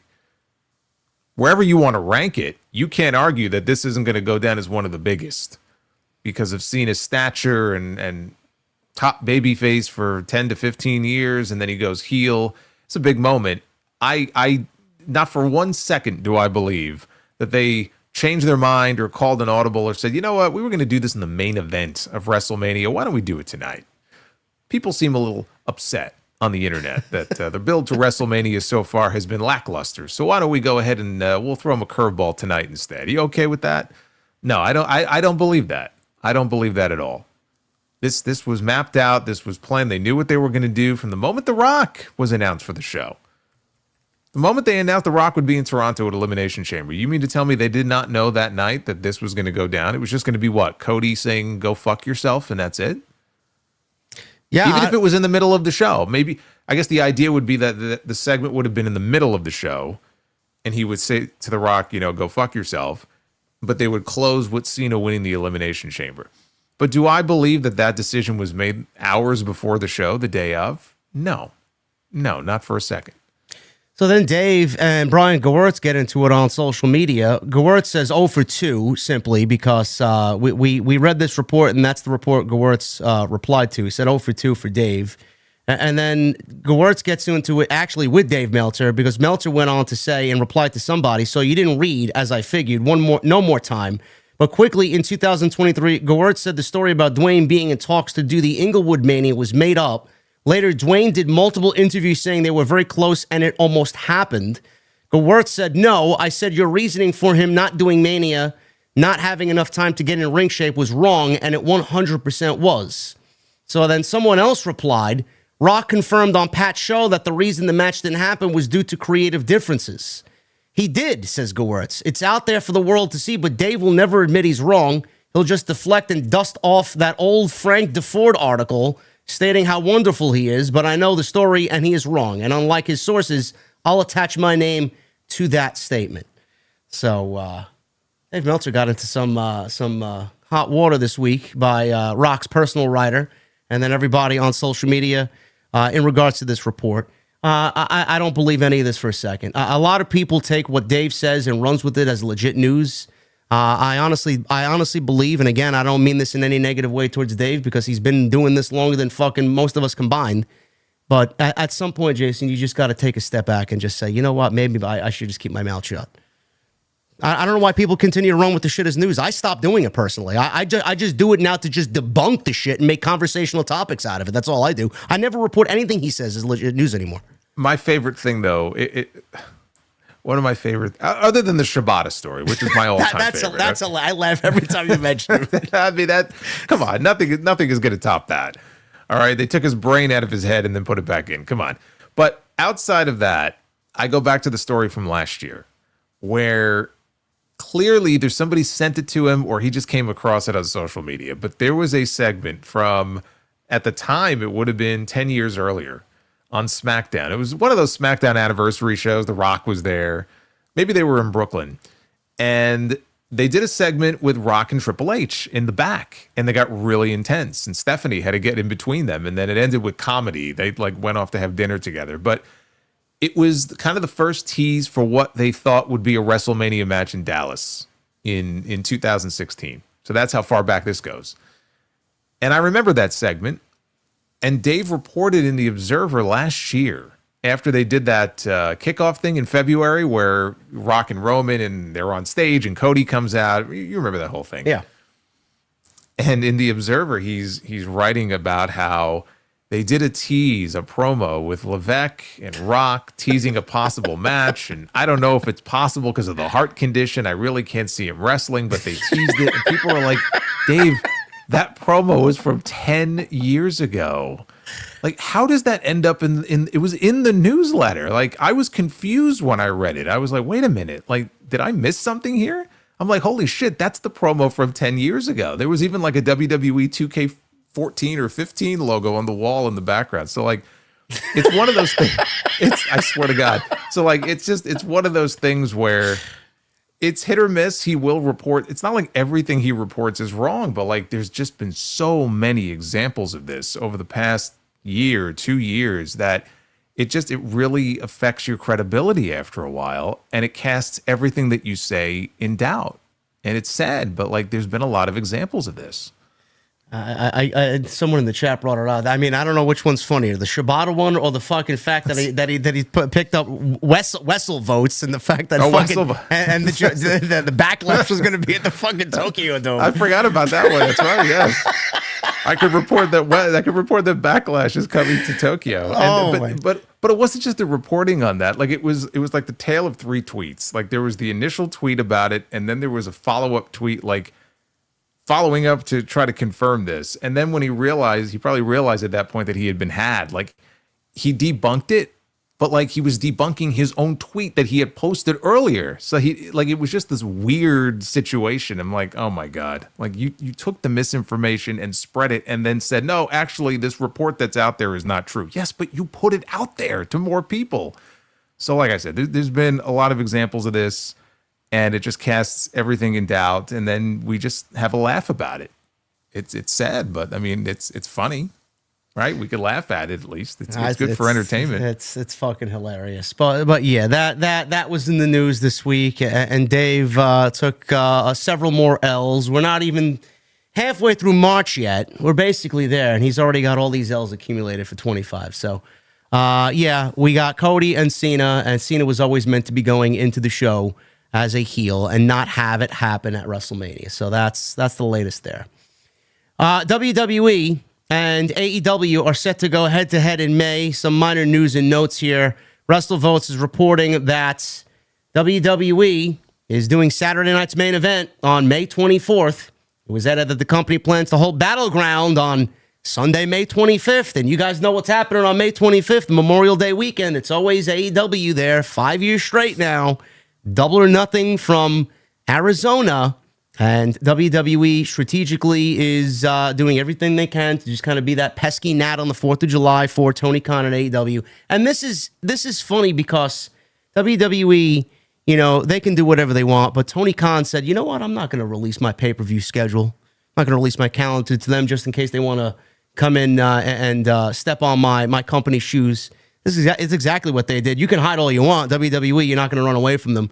So we got head-to-head again here, Jason, with NXT Battleground and Double or Nothing. I know which one we will be watching, but it's just funny to see how Tony Khan tries to take all the appropriate steps to try and keep WWE away from him, and there they are, like fucking Godzilla just staring at him. You know, there's nothing he can do. So I don't even know why he bothers. Yeah, I mean, look, if he wants to keep these things close to the vest as long as possible, like you can see why he does it, but there's only so much that you can do. I mean, you know, NBC put the date out for the Saturday night's main event in July. It's airing literally the same night as All in Texas. Now, whether or not that was probably an NBC call, but could be. All of these things taken together, it starts to get a little, you know, coincidental, let's just say. And it won't be the last time that it happens. It's going to happen again. Nope. Saturday night's main event happening on the 24th, Battleground on the 25th, Monday night, Raw and NXT all taking place May 24th through the 27th at the Yuengling Center in Tampa, Florida. So that is WWE taking over Tampa. So good if you're a Tampa native, Tampa local. There you go. You got a whole week of pro wrestling ahead of you. So that is the latest there, head-to-head with AEW and WWE. We didn't talk about this, Jason. Bianca Belair and Naomi from Friday Night SmackDown. There was news on this. I thought this was a great segment. Before I get into the news and the report here from Fightful, I thought this segment was fucking fantastic. I thought that was Naomi's best promo, the best facial expressions, body language. I mean, crying on cue. Both ladies fucking killed that segment. I know some people were like, this is cringe and blah, blah, blah. I thought everything about what those two ladies did out there was fucking fantastic. Well, it felt real. Yeah. I mean, and we don't get that kind of realism in a lot of these promos. Like, if this were a real life situation, other than they probably would have just attacked each other physically, but like that aside, it feels like this is what the dialogue would have been. This is what the reactions would have been. Like, they were talking over each other at one point. I couldn't even hear what they were saying. They were just yelling at each other.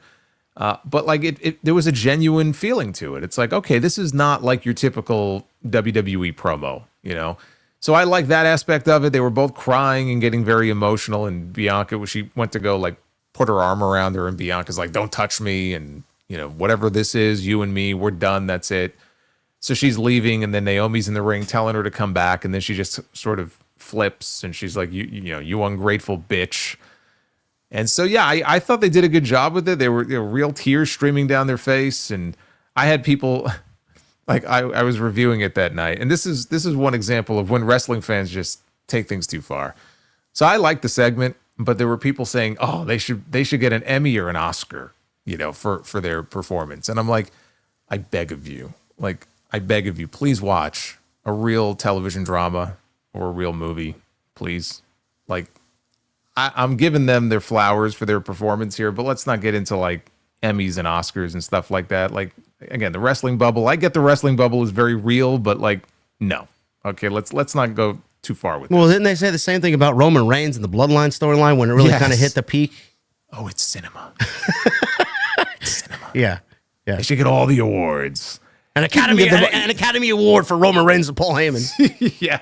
Well, I'll tell you what, like, there are times where I feel like wrestling, maybe like the writing, maybe some of the writing in the story, maybe would be like Emmy worthy as far as consideration, but like the first like good acting performance that you see on wrestling TV, and like everybody's throwing statuettes at these people. I'm like, just calm down, all right? It's good, but it's not that good. So I enjoyed the segment. I know some people, like you said, thought it was cringe. I thought it was good. And then Jade comes out, and Jade blows right past Bianca. She kind of gave Bianca a look. Bianca's like, do what you got to do. And so for the second time in less than a week, Jade laid waste to this woman. Do you notice how she had her up for the Jaded? And the last word out of Naomi's mouth, she just screamed Bianca as she got slammed to the mat. So it's like, well, we're 6 weeks away from WrestleMania. This woman has been thoroughly destroyed twice. She almost has to be bringing him back up, does she not? Well, that was I have this written down because our good buddy Kevin Castle has been saying vehemently that Naomi is coming in with a group, and he mentioned 2 women in particular, and this is credit to him because he's been saying this. Lash Legend and Jakara Jackson from NXT. They were originally part of the Meta 4 with Noam Dar, and that group sucks. So you split those two ladies away from them and put them on the main roster in some sort of group with Naomi being the heater and the lead. I think that works. He's been saying that's going to happen. What do you think about that? Or is she going to lead a group of completely different women? What do you think is going to happen? No, I mean, I mentioned Lash and Jakara a couple weeks ago, so I think that would be a good spot if they wanted to call them up full time. If they were ready for a call up and they wanted them on the main roster, then that's a great spot for them to be in. It just strikes me that this woman has been destroyed twice now, and Bianca's obviously not going to stand up and help her. She needs at least one other person, if not multiple other people. And it would put more heat on her, too, because if she's afraid of Jade and every time Jade shows up, she's going to kind of run away like a chicken shit heel, it'll put more heat on Naomi that way. So I like the idea. I think it makes a lot of sense. I don't know. I mean, Bianca obviously has her own thing going on. So Jade, I guess, would have to just go it alone unless she finds other friends. I don't know that Jade needs the help. So that's the only question I have is like, how are you going to kind of bridge that gap and keep this interesting and competitive between now and WrestleMania? But that clearly we're going to get a match. WrestleMania would make sense. Bianca's busy doing something else. So it ended up being Naomi after all. I mean, I don't remember. Did you go with Bayley as your original pick, or did you also think it would? No, I've been pretty keen on Naomi. Bayley was always an option, but I always came back to Naomi. But the thing is, in this segment, Naomi said, "I did it for you." Now, I mean, you could take that however you want, but Naomi said she did it because she felt like Jade was only using her. But some people took it as a way, like, I did it for you because you told me to do it. Are you getting a sense that it's Naomi and Naomi only, or is Bianca possibly still a culprit in this in the end? How do you feel about that? No, I don't think she is. I think it was more meant in the way of this woman just took advantage of you and rode your coattails, and I was your real friend, so I did. You couldn't see it. I did this for you. Not like she was, a co-conspirator, and literally I did this for you. I didn't read it that way. So no, I don't think that's going to be like revealed in the end. I will say, did you see the image that was going around social media where they took the Rikishi photo and they put Naomi's face on Rikishi? Yes, I did. I laughed for like a minute straight. Like, it hurt. I was laughing so much because think about it, like, she's his daughter-in-law. It's like, it's so perfect that of all the people in like a whodunit mystery angle to be revealed, and she goes, she didn't say I did it for The Rock, but like, I did it for you. It's like, of all people, that it's Naomi to be the one saying it. Like, it just worked so perfectly. But then I saw that image and it's like such nightmare fuel. Like, it's just the stuff of nightmares, but whoever did it, kudos to them. I mean, they did a good job on the Photoshop. Yeah, I did see that. And Naomi hopefully is going to be in this position and be moved up, because I know a lot of people have felt like she's done some great work. She's come in and she hasn't really come in and kind of been moved up the card like people thought she was. She's finally now just getting herself going. The matches with Nia, the ring work has been all kind of coming together. The tag team with Bianca worked. But according to Fightful here, One WWE employee responded privately to a tweet from Sean Ross Sapp, specifically echoing how well the camera work came off in this segment when Jade arrived. At least a half a dozen people Fightful spoke to over the weekend spoke highly of the segment and all involved, from production, writing to Jade, Naomi, and Bianca.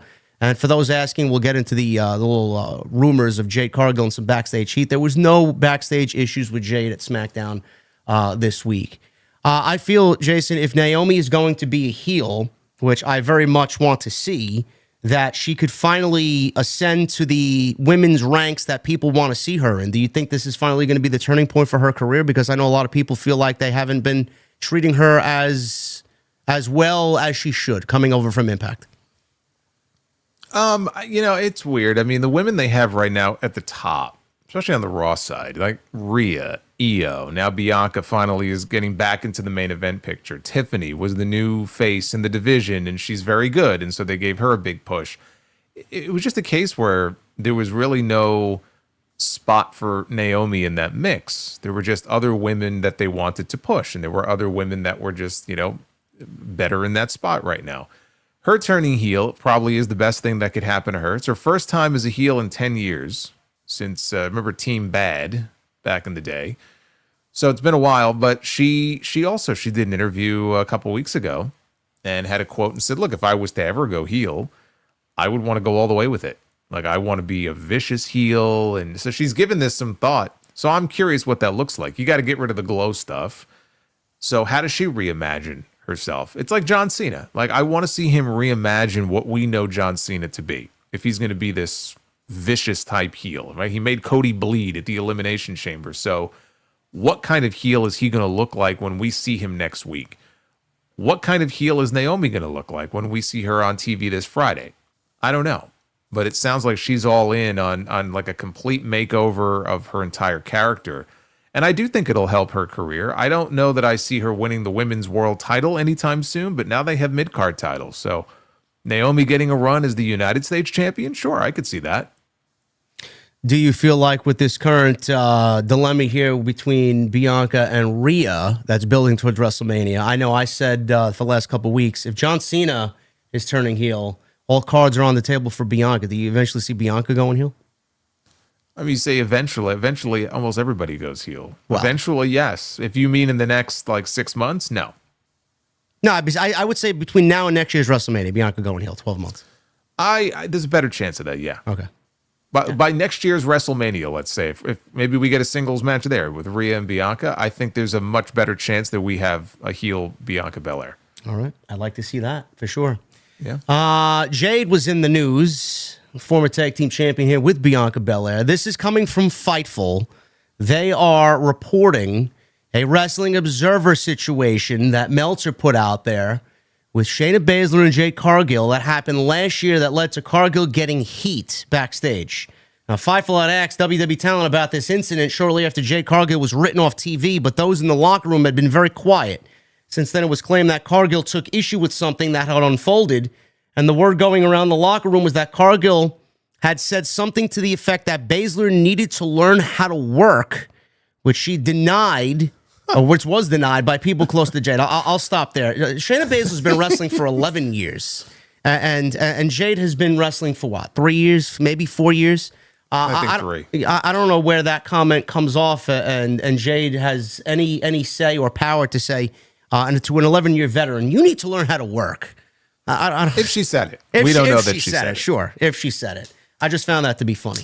So we're told. Yeah, I'm sorry. Go ahead. I was just going to say, because I think it was Sapp who also said that one thing they had heard after a match in question that they had in Scotland last year is that actually Jade was very apologetic and was very upset and frustrated, but more with herself, not with anybody else, which seems to fly in the face of what we just heard, what we just talked about. That's like two totally different things. And I remember that match, and I think there was a slight miscommunication there. I mean, there was just a good 90 seconds of I don't know what the fuck was going on there, but Jade ended up tapping because Shayna had her in the Kirifuda clutch, and Jade tapped out clearly on camera, which would signal the end of the match, but the match continued. So there was some miscommunication there, or Shayna held on too tight to the hold, something we don't really know. So like Jason said, Jade was more upset at herself and was apologetic for the situation backstage. Upon returning to WWE, the situation got much of the locker room talking, and that was Jade's promo video that she put out there, demanding respect and being surrounded by wolves in the shape of women all around her. Now, at least one talent in the locker room mentioned that this was taken personally by a number of the talent as they kept the issue between she and Bazler quiet. I think Chelsea Green was very vocal about it on social media, if I'm not mistaken. Cargill's absence was also the subject of heat in the locker room. Talent had heard that Cargill asked for the holiday tour off, which WWE typically doesn't give anybody off for that. Everybody's on board there. But was told that the tour was mandatory. Following that, she sustained an injury that several members of the locker room doubted the validity of, which is why reports emerged elsewhere that she wasn't injured. I even said for months, I don't believe she's injured. There was not one single issue or report of what the injury could be. Nothing. I made a guess just from me personally saying that she wasn't injured. So even the locker room doubted she was injured. However, the higher-ups that spoke to Fightful said that she was injured and was actually willing to come back much earlier than she did. She must have got back early from vacation. Who knows? However, WWE wanted to make sure she was cleared by their team, and she was able to get in additional reps at the Performance Center. Sources close to her claim she did not ask off for the holiday tour, contrary to the word in the locker room. Fightful reached out to a number of subjects mentioned and heard nothing back. Sounds like a bunch of he said, she said bullshit, Jason. It is what it is. I mean, it's old news now because it happened so long ago about when was that show in Belgium, Scotland? What was it, Clash of the Castle? I mean, we're talking back in fucking August, September over here. June. It's crazy. Well, yeah, June, and then obviously the angle where they wrote her off TV would have been, what, November, maybe? Yeah. October, November. So, yeah, I mean, I guess the whole idea is like that social media promo which didn't even air on TV. It was a social media video that she posted, and the whole thing about, the women that are, shaped like wolves or whatever, reopened old wounds because it brought to the surface something that everybody had kept quiet. And I joked about it on my show the other day. I said, it's just weird how in other places, in other companies, like when there's a backstage issue or a fight or something, man, it leaks just like right away. But like this apparently was kept under wraps for months. And we're only hearing about it now because this apparently promo rubbed people the wrong way. And so now people are getting chatty. And I actually defended Meltzer on this because there were some people critiquing him like, why is he even bringing this up now? This is a months-old story. Well, the reason he's bringing it up now is because there's at least one person, obviously, if not more than one, in the women's locker room that's getting very chatty and told him and leaked this to him because they wanted it out there. So obviously there are at least some people who were bothered by this. I look at this entire situation and like you said, it's kind of like a he said, she said type of deal. She's back now. I just think this is much ado about nothing. It's not like they came to blows. I mean, the idea that Shayna wanted to fight her, yeah, I mean, that's a problem. But again, where does fact end and where does fiction begin? Did Jade apologize? Did she make the comment about Shayna, which is obviously a ridiculous comment to make if she did? I just think nothing really came of it. This was months ago. We're only really hearing about it now. It's much ado about nothing. Well, it's not going to affect anything. It's just, to me, unless we hear examples of other issues that are ongoing that leak out, like this is much ado about nothing. Well, if this happened in the other place, Jade or Shayna would be waiting outside the fucking garage door for one of them to arrive, and then a backstage brawl would ensue, and then people would be suspended, and it would be leaked to the Observer, and it would be a whole fucking ordeal. So, I mean, and we wouldn't get any answers to any of our questions anyway. So. No. Yeah. Be waiting there around the corner with a tire iron. Something. Yeah, I don't know. But you could see the leadership in both places. It took fucking months for this to leak, and then nobody even gave a shit when it did leak. So that's the latest there. It's nothing. They'll both be at WrestleMania. Or not Shayna, but Jade will be at WrestleMania, and people will remain professional, and that's the way it's going to end up being. But quickly, I want to check in on you guys here in the chat. 3,100. Thank you guys very much. I know a lot of you guys have finally now come down from your NXT highs and have joined us on Tuesday Night Titans, episode 86 here. Super chats are open. Get them on in. Great way to support the show. We got 804 likes. There should be no less than 1,000 likes. We hit the goal every single week. So if you guys are here, it would mean a lot to us, and it helps us out tremendously for 1,000 likes. So make sure you guys go and do that. And we are going to finish up here and get into the Revolution 2025 talk. Great show on Sunday night. 6-hour show. Yeah, man. I mean, I turned the show off after the cage match. I mean, that was one of the greatest shows that AEW's ever done, man. It was just fantastic. It was great. What a great cage match main event. I know. That was people's very same feelings. That was their main event. And Moxley and Cope were not it. But Sunday night, we saw AEW Revolution 2025. And we got a lot of pro wrestling. If you like AEW, you love this show. If you didn't like AEW, you should still like this show because it was a great show. We got the Rizzler, Jason. He came out dressed as you. You know, he did, and I was pretty pissed off about that, the gimmick infringement. But did you hear the bigger news here? Which is what? The contract news. That Big Boom AJ is staying with AEW. Well, it's more than that. Big Boom AJ, Big Justice, and the Rizzler are all under contract, apparently, to AEW. Wow, they're just handing out contracts like fucking candy on Halloween over there, huh? The Rizzler has a contract now. That's crazy. He's actually all elite. He is. He is. He didn't get a graphic, though. No, he didn't. He didn't. I mean, if he got a graphic, it would be, the pose. Scratch the chin. That's the pose, right? Scratch the chin. Yeah. That was the news. Yes, it happened at the post-show media scrum where Big Boom AJ had revealed that his whole family, not the Rizzler, he's not his son, but the whole group is all elite. It basically is. It's like his honorary son, like his honorary oos. Anyway, we're not going to talk about the pre-show, and we're not going to talk about the post-show, but we're going to start with Revolution at the top here. MJF and Adam Hangman Page. I've said for weeks this is the most important feud in AEW right now. And I, for the most part, have enjoyed what they've delivered on television, and I actually very much enjoyed this match. Thing is, Jason, two things. I expected just a little bit more from this. I don't want to say I was let down, but I do think that this is a series of matches that we're going to end up getting, and both guys are going to be in the title picture when all is said and done. And secondly, I was very surprised that Adam Page won this match. I figured MJF would win this. How did you feel about the outcome here coming out of this, and what'd you think of the overall vibe that you got from both Page and MJF to open the show? I thought it was a very good opener. And I was also very surprised. I was expecting an MJF win here. So when Hangman won, I was like, all right, I wasn't expecting it to go that way, because I don't think that this is a one and done. I mean, I'm sure we're going to have at least one more between these two. But it was a very good match. And the thing also is MJF doesn't lose very often. And I saw that since he came back after the match with Wardlow at Double or Nothing, which, by the way, can you believe that was 3 years ago? Feels like a fucking eternity ago. Think about where Wardlow was. 3 years have gone by.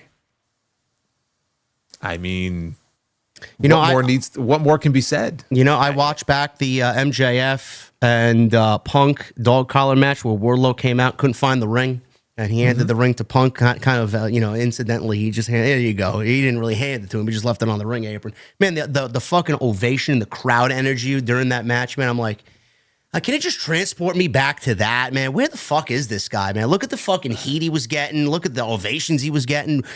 12,000 people chanting Wardlow. I'm like, where'd we go wrong here? When he cut that ponytail off, like all of his power just disappeared. But 3 years of his career just wasted.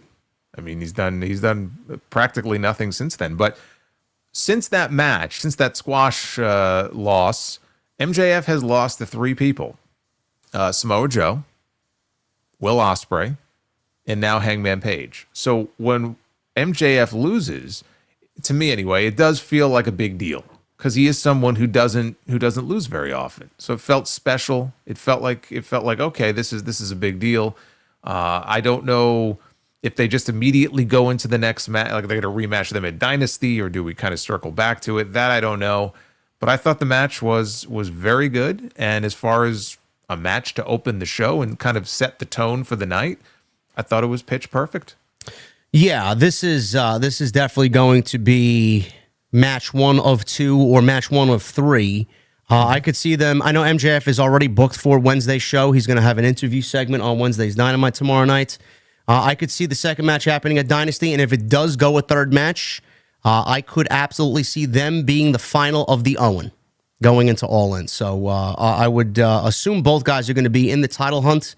We could be looking at Hangman. I know you and I talked about it on here. Hangman, the Cowboy, going into All In, winning the World Championship against who? We don't know. Could be against Swerve. Could be Moxley. We don't know. But I do think that we're going to get at least 3 matches out of it, and the Owen final could be a real possibility.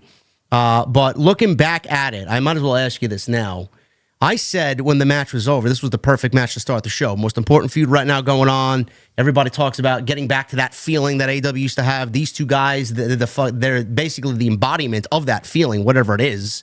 Looking back at it, was this the right match to open? Because I know a lot of people, including me, made a big deal about the match order after the show was over, and I think Tony Khan could have done a lot better with pacing this show out, because there was just exhaustion by the end of this, not only from the people there, but us who watch the show at home. Do you feel any different? No, I mean, there were matches on the show that didn't need to be on there. Yeah. The Okada match with Brody King did not need to be on there. The Hurt Syndicate match did not need to be on there. And even just those 2 matches, if you would have taken them off the show, you would have been able, I think, to pace things a little bit better. And it's an issue they've had with their pay-per-views a lot, but people ignore it. Like the diehards ignore it sometimes because the shows are so good. You can't argue the in-ring quality of the shows, but when you're watching it, and maybe not everybody feels this way, but there are so many matches sometimes, and also a sameness to some of the matches. Like, you could have a match, and Swerve and Ricochet was a great example of this, and I thought Swerve and Ricochet had a really good match, but they were doing things out there that you would expect to see in the main event, but it was like, what was it, third from the top? Yeah. And that was happening like that early in the card. And it just got crazier from there. So like the shows were exhausting in that way. So of course, yeah, the pacing can always be improved. But I thought, no, I mean, I didn't feel like, oh, they should have opened with something else. I thought the opener was fine as it was.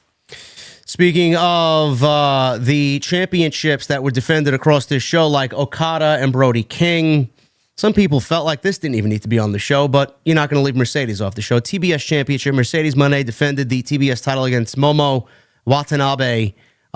This was a fun match. I'm not going to say it was a bad match. Mercedes has been absolutely in peak Sasha Banks form.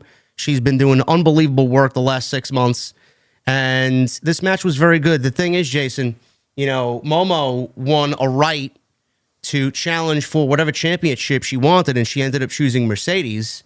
This match had no build. There was no story coming into this. This was just basically another exhibition to get Mercedes another win over a top-tier talent in women's wrestling. And at the end of the day, I don't really see this doing much for either Momo or Mercedes. So what did you end up feeling after this, outside of it just being a great match on a pay-per-view for Mercedes to move on to the next? Well, I don't think the goal was for it to do something for Momo. I mean, Momo is not really an AEW talent, so I don't think that was really their concern. For Mercedes, it's another win. She's going out there and she's wrestling talent from all over the world. And she's just racking up wins and racking up titles and collecting belts. And that's right now with her. That's the only real goal that I see. Now, Billy Starks was shown up in one of the luxury boxes taking notes. I'm still hopeful that the Billy Starks stuff is just a prelude to the real main event, which is that Athena is going to get involved here at some point. And maybe we'll see pigs fly before that ever happens, but I'm hopeful that she'll be on AEW television in the next few months. And maybe the longer term plan is Mercedes and Athena. So that's where I could potentially see it going. I could even see her being certainly one of the possibilities to take the title off of her. It may not be until Texas. The match itself, I thought the match was very good. That's not really an issue though with her matches, right? And we've mentioned that before, that the matches that she's had, by and large, except for the Britt Baker match, have all been very good, right? So she went out there and had another very good match. Momo laid one kick in on her at one point right in the mouth that I thought she knocked her teeth out. Like, I mean, she sold it great, but I was like, holy shit. They showed a replay of it.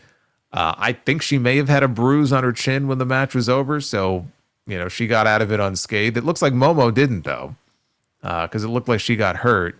It was late in the match. She came off the top. I don't know. She might have been going for a Meteora. and Mercedes moved out of the way. And she landed on her feet, but like her ankle buckled. It didn't bend or anything, but it just looked like her leg gave out. And apparently she had to be helped to the back. So I don't know if she maybe just sprained her ankle or if it was something more serious. Match itself was very good. Like you said, not much of a story going into it, but it was just to feed her another win on this run that she's been on now for, I mean, gosh, we're closing in now on a year.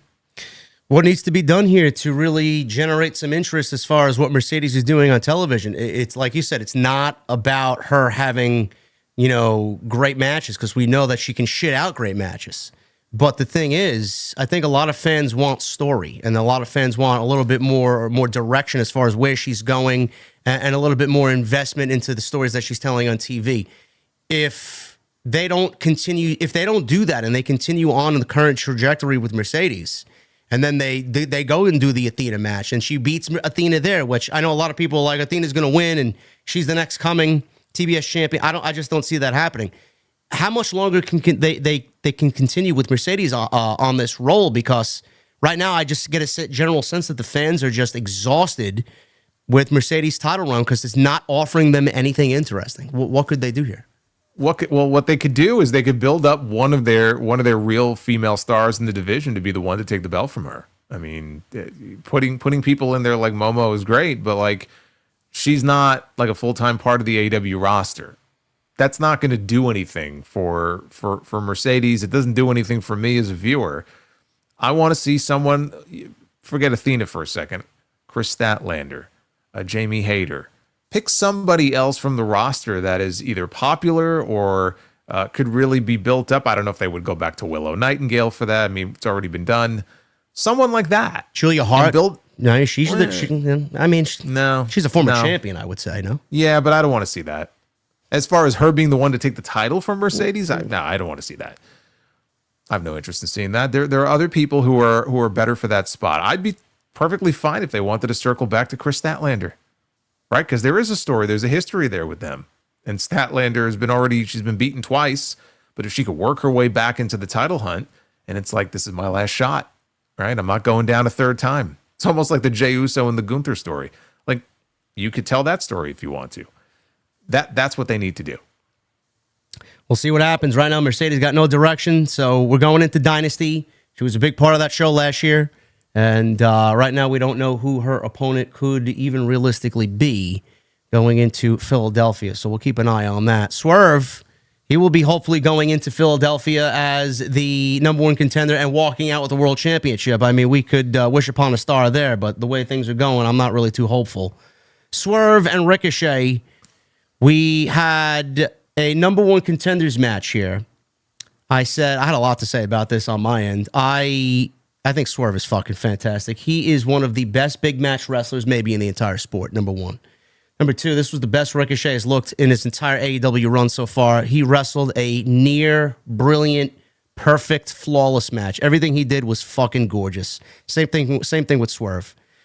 The match here, Jason, to me, I know we could talk about Omega Takeshita and Fletcher Ospreay and fucking whatever, MJF and Adam Page. This was my match of the night. Tony and Mariah. This was my match of the night. I thought this was a great fucking match that I don't think people really are even talking about because of the rest of the card and how great it was.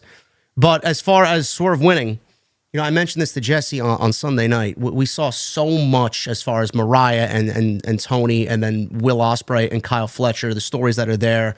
The big Spanish fly off the top, people fucking killing each other, blood, and all this other nonsense that we're just so exhausted by and immune to because we see it so often. The one part of the show that I enjoyed most was the end of the match when Nana got his robe back and the emotion there at the end of the match when Ricochet lost and Swerve beat Ricochet and the robe there, Swerve is on one knee and the jacket's back in Nana's possession. Fans were fucking legitimately giving them a standing ovation over a fucking jacket. So, out of all the other stunts that AEW did on Sunday night and the tacks and the fucking chairs and the blood, a fucking jacket got one of the biggest reactions of the entire night. And to me, that's exactly what AEW needs to do. And that's exactly what's missing from their programming. I just think that they tend to go overboard with thinking the violence is the way people are going to react. People reacted over a fucking jacket. That to me was the biggest takeaway from the entire show. Well, the story going into the match was, get my robe back. Like, if you, like, I've taken a lot of bullets for you, right? That's what Nana told Swerve. And if you can't do that, then I don't know that this could work anymore. So Swerve had to do that. He had to win, and he had to win the robe back to give it back to Nana if he wanted to keep Nana in his corner. It's a very simple, basic story, but he got the win. He got the robe. He dropped down to one knee. He presented it to him. People love Swerve and Nana together. And so when he took the robe, he got a big pop. And that was kind of their reward for telling that story and giving the people the ending that they wanted. It's not surprising. It's just wrestling 101. So Nana walking out and giving Swerve the finger also kind of helped that segment as well, because everybody's like, oh shit, they actually going to split them. Well, what was funny was, like, and again, it's a nitpick, but he was out there and then he left because he accidentally got shoved down by Swerve, right? So then Nana leaves, he flips him off. I don't need this shit. And he comes back out later to take possession of the robe that Ricochet wore to the ring. It was hanging on the post, but I'm like, wait a minute. It was hanging. Wasn't it hanging on the post there from the beginning of the match? Like, yes, it was. Why did he just take it at the beginning of the match? Like, what? But whatever, right. It's fine. So, I enjoyed this. I like you said, I don't disagree with anything you said. I've gone back and forth on what I thought my match of the night was. I go back and forth between Omega Takeshita and the cage match, which I thought there were things about the cage match I didn't like, but it was still a great match. So I might lean towards Omega Takeshita, but again, you had no shortage of matches to choose from on this card that you could have gone with as the match of the night. At least 4 of them, maybe 5. Yeah, this to me was none of which was the main event, by the way. No, I have a feeling you're going to go off here with everybody in the chat. We got 3,000 people watching. Yeah, I got a lot to say about that, too. This was my match of the night. Swerve is now the #1 contender. I predicted we'd see Samantha. I know when Ricochet said that there would be some alterations to the robe, that she was going to be the alterations. We didn't see her or her wearing the robe. Were you surprised to not see her? Because I know a lot of people are anticipating her arrival. No, because I was expecting Swerve to win. And so I think if they're going to debut her, you don't debut her on that show and then have Ricochet lose. So if we're going to see her, better chance we see her on TV, not on the pay-per-view.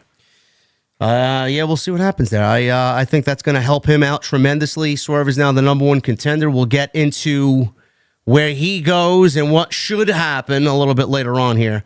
Okada, he defended the Continental Championship against Brody King. Like Jason said, I agree 1,000%. They should not have even been on the show. I don't know why this was here.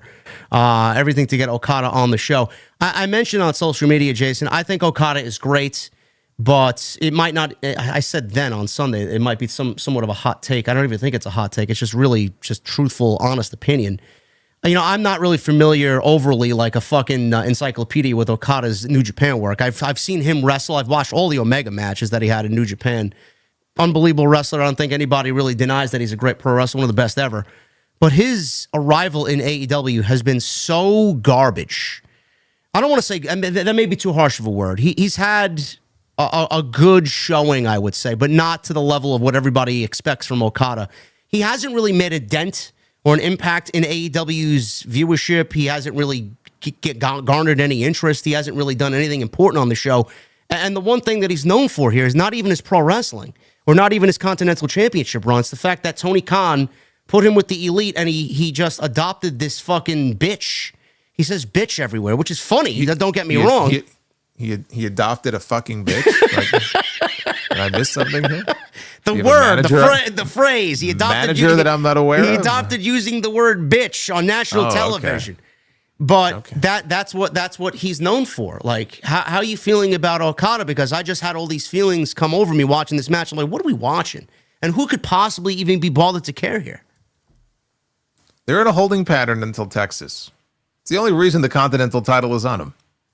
The goal is to get to Omega Okada. Tony Khan wants to book Omega versus Okada. Can they wait that long?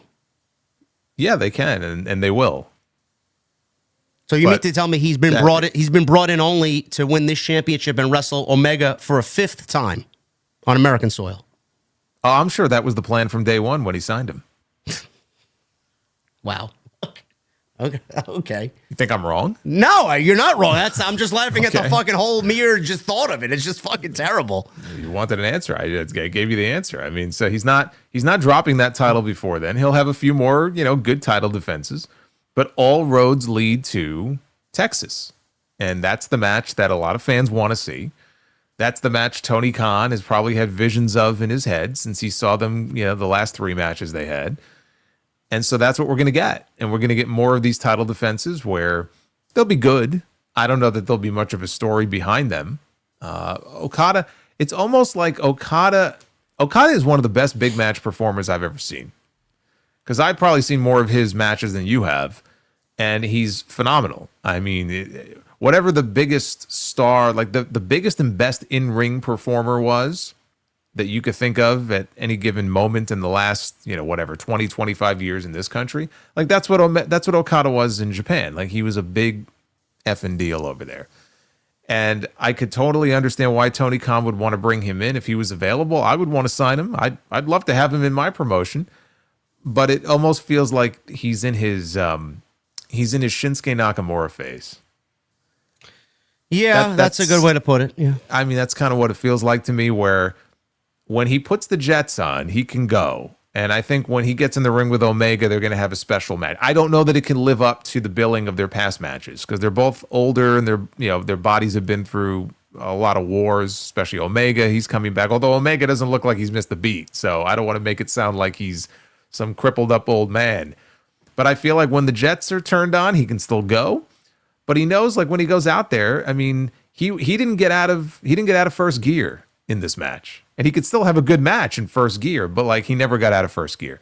And there are a lot of matches like that he'll be in where it doesn't get out of first gear. Maybe he'll touch second gear. I don't think we've really seen the real Okada yet.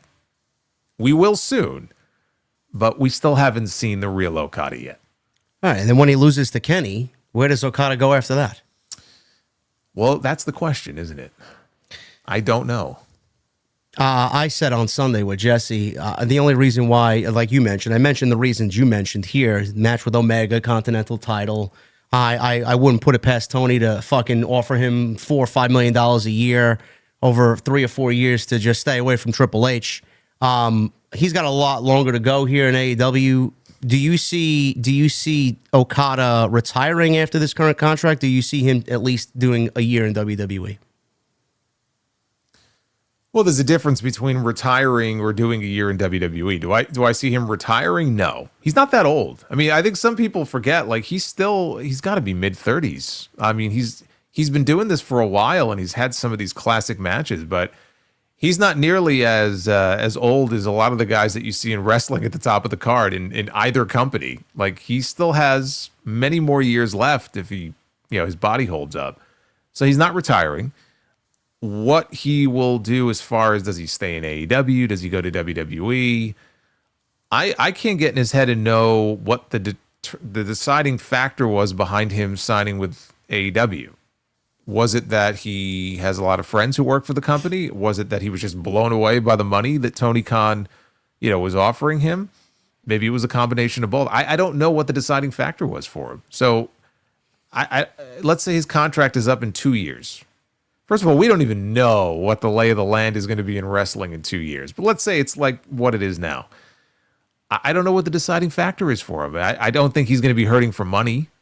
So maybe by that point, he will have wrestled all of these key players and he'll want to try his hand with other talents that he's never worked with before. Maybe he'll want to work with a CM Punk or he'll want to work with a Seth Rollins and some of the other younger guys in WWE. Maybe that'll be the deciding factor for him. I don't know what his most important determining factor is going to be. I don't know what motivates him. Well, this match was not motivating to the audience. This was pretty cut and dry here. Okada retained the Continental Championship against Brody King. I'd like to see Brody a little bit better off in AEW rather. I know Buddy Matthews is right now supposedly injured from whatever happened at Grand Slam. I'd love to see them be a tag team to take out the Hurt Syndicate. Doesn't look like that's going down, but Brody is all by himself out here, losing to Okada on Sunday night. Speaking of the tag team titles, the Hurt Syndicate against the Outrunners, another waste of everybody's time. The tag team division is just deplorable at this point. Outrunners, man, the ship has sailed on the Outrunners. Remember when there was a report that the Young Bucks wanted to put over the Outrunners in a squash and give them the tag team championships instead of private party? What happened to that? Man, that ship has fucking completely sailed off into the distance. And the Outrunners after Sunday night, Jason, I don't know who's going to take them fucking serious again, honestly. They're finished. They got a little bit of offense. I mean, it wasn't a total squash. It was, I would say, a glorified squash, but not really a squash. Yeah, I mean, this when it was over, it was just like, this could have been a collision match. I don't know that it just did not need to be on this show, other than they wanted to get the tag team champions a match on the show, which I can understand. But when I look at the card, it's like, all right, you got to be able to cut from here and cut from here. And we were talking about the formatting before. This did not need to be on here. It just didn't. It was like almost like a warm-up win for the Hurt Syndicate. Like, they had some difficulty in the first few minutes, and then they regrouped on the floor. And for the most part, after that, it was just them kicking their asses. And that was it. Well, nobody really knows why it wasn't the Murder Machines in this spot. If this was going to be the ultimate outcome here, I would have much rather see that. I think those two guys match up better. I just on paper, this just looked ridiculous. And this is one of the only legit tag teams that they have in the whole division. Everything else is like tag teams just fucking stitched together with Elmer's glue and Scotch tape. Well, they have FTR and well, besides them, I mean, they're not going to throw them out there immediately. They did the Outrunners. They did the Guns for no reason. It's like, how many legit tag teams are you going to run through? You don't have many. Did you see like in the crowd they showed after the match was over? They showed, come on, man, you got Leo Rush and you got Action Andretti. You're not excited to see? I mean, I'm sure they're going to give the Hurt Syndicate the fight of their life. Bro, one of Bobby Lashley's fucking forearms is bigger than both guys combined. I mean, even Shelton Benjamin now. Holy shit. I mean, what are we doing here? Nobody believes that they're going to even stand a chance. And the only reason why they're going back to this is because Leo Rush and Bobby Lashley have some sort of history together. Well, yeah. I mean, Leo Rush used to point at Bobby Lashley when Lashley would point at his ass on Raw, right? Remember those days? Yeah. But I mean, Shelton Benjamin, I just have to say, Shelton Benjamin is just a beast. Like I'm so happy he's having the run that he's having now. It's like it really is like a career resurgence for him. And it should have happened a long time ago, but better late than never. He certainly doesn't look his age. I mean, he's out there and he's kicking all kinds of ass, and I think it's great. But yeah, not a lot of great challengers in the pipeline to speak of. I do wonder if the plan, I hope this is not the plan, is to simply bring back the Young Bucks when the time is right and have them win the belts back. That sounds terrible. I just think that would be that would just be fucking awful. I mean, if that's the plan here, I mean, that would be just absolute dreck. I don't know. The best thing about this match was the filter over the Outrunners entrance, that 80s filter that they did. Love that. Outside that, Hurt Syndicate, basically, like Jason said, glorified squash. It was over before you realized. Women's Championship. Everybody's talking about this still. Timeless Toni Storm and Mariah May, Hollywood ending for the AEW Women's Championship match. Jason, we talk about how up and down the women's division's been in AEW. And, we always reference the Britt Baker and Thunder Rosa bloodbath that was in Jacksonville as the most violent women's match in AEW history. I think we have a new champion to that title here in Mariah May and Toni Storm. Not anymore. Yeah, this was the most violent match in AEW women's history, a match that people are still talking about today. I expected nothing less. If there was a match on this show that needed the visuals that we got here, it was probably this one. Did I expect Toni and Mariah to go to the lengths that they did?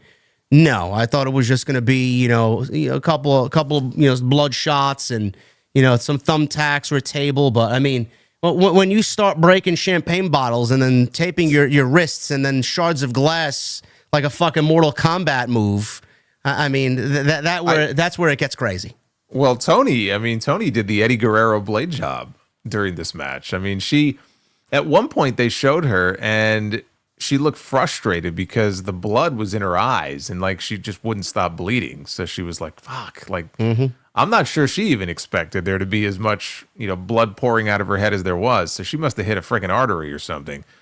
So you had blood from her. And then, of course, we had blood from Mariah. So it looked like a crime scene in this ring. It was that great aerial shot of Tony just laying on her back from the center of the ring. Glass all around her on the mat.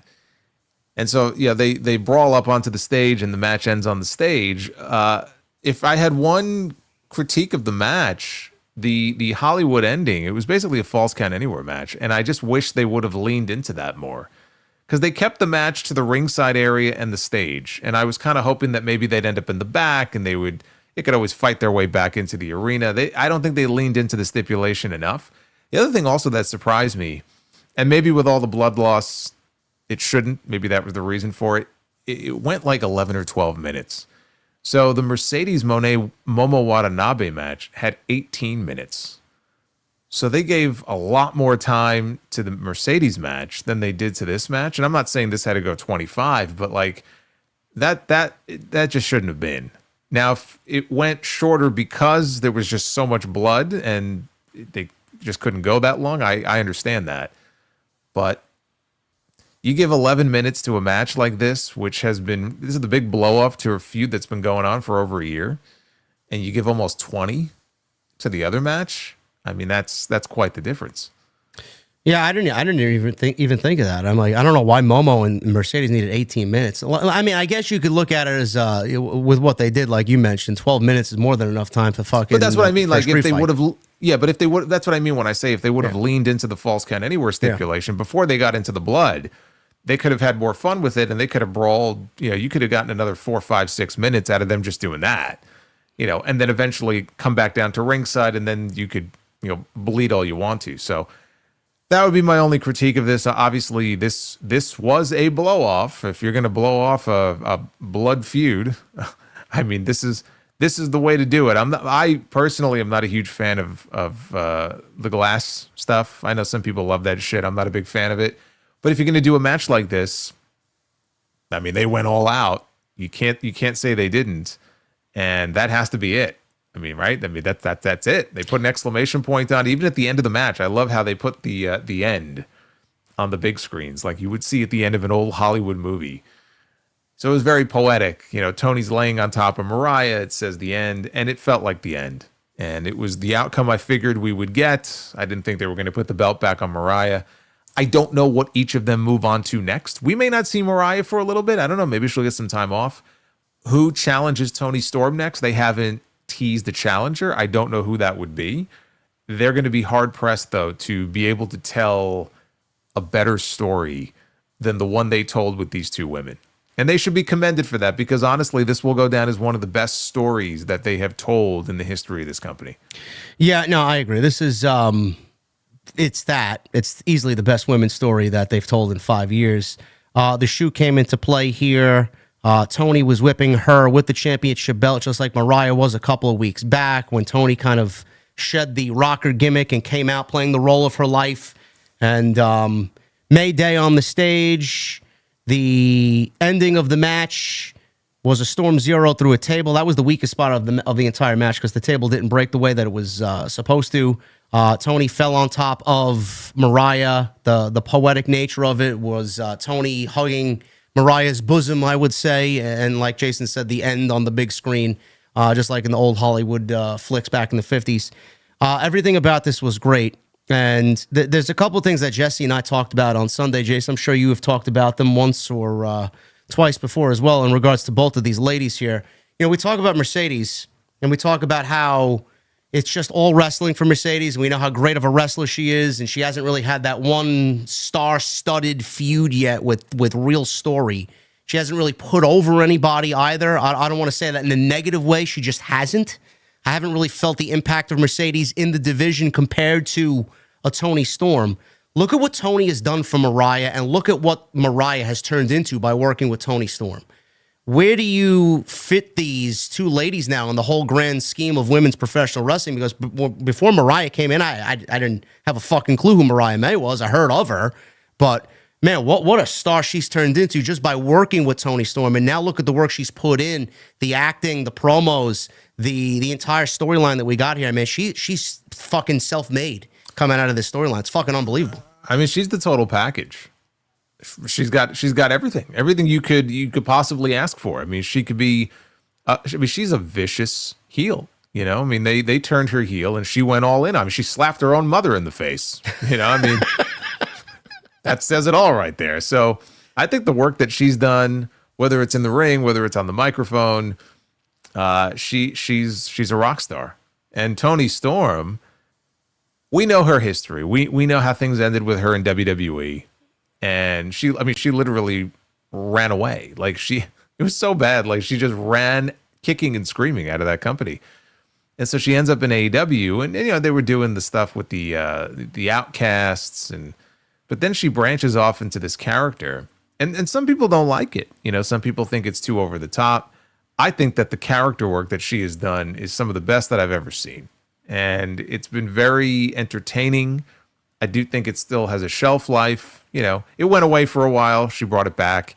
I don't think she's going to be timeless forever, but she's. I mean, look. She's one of the best female performers in the entire business, regardless of what company we're talking about. And like you said, what she did was, as part of this story, helped elevate Mariah May to a level that she was not at before.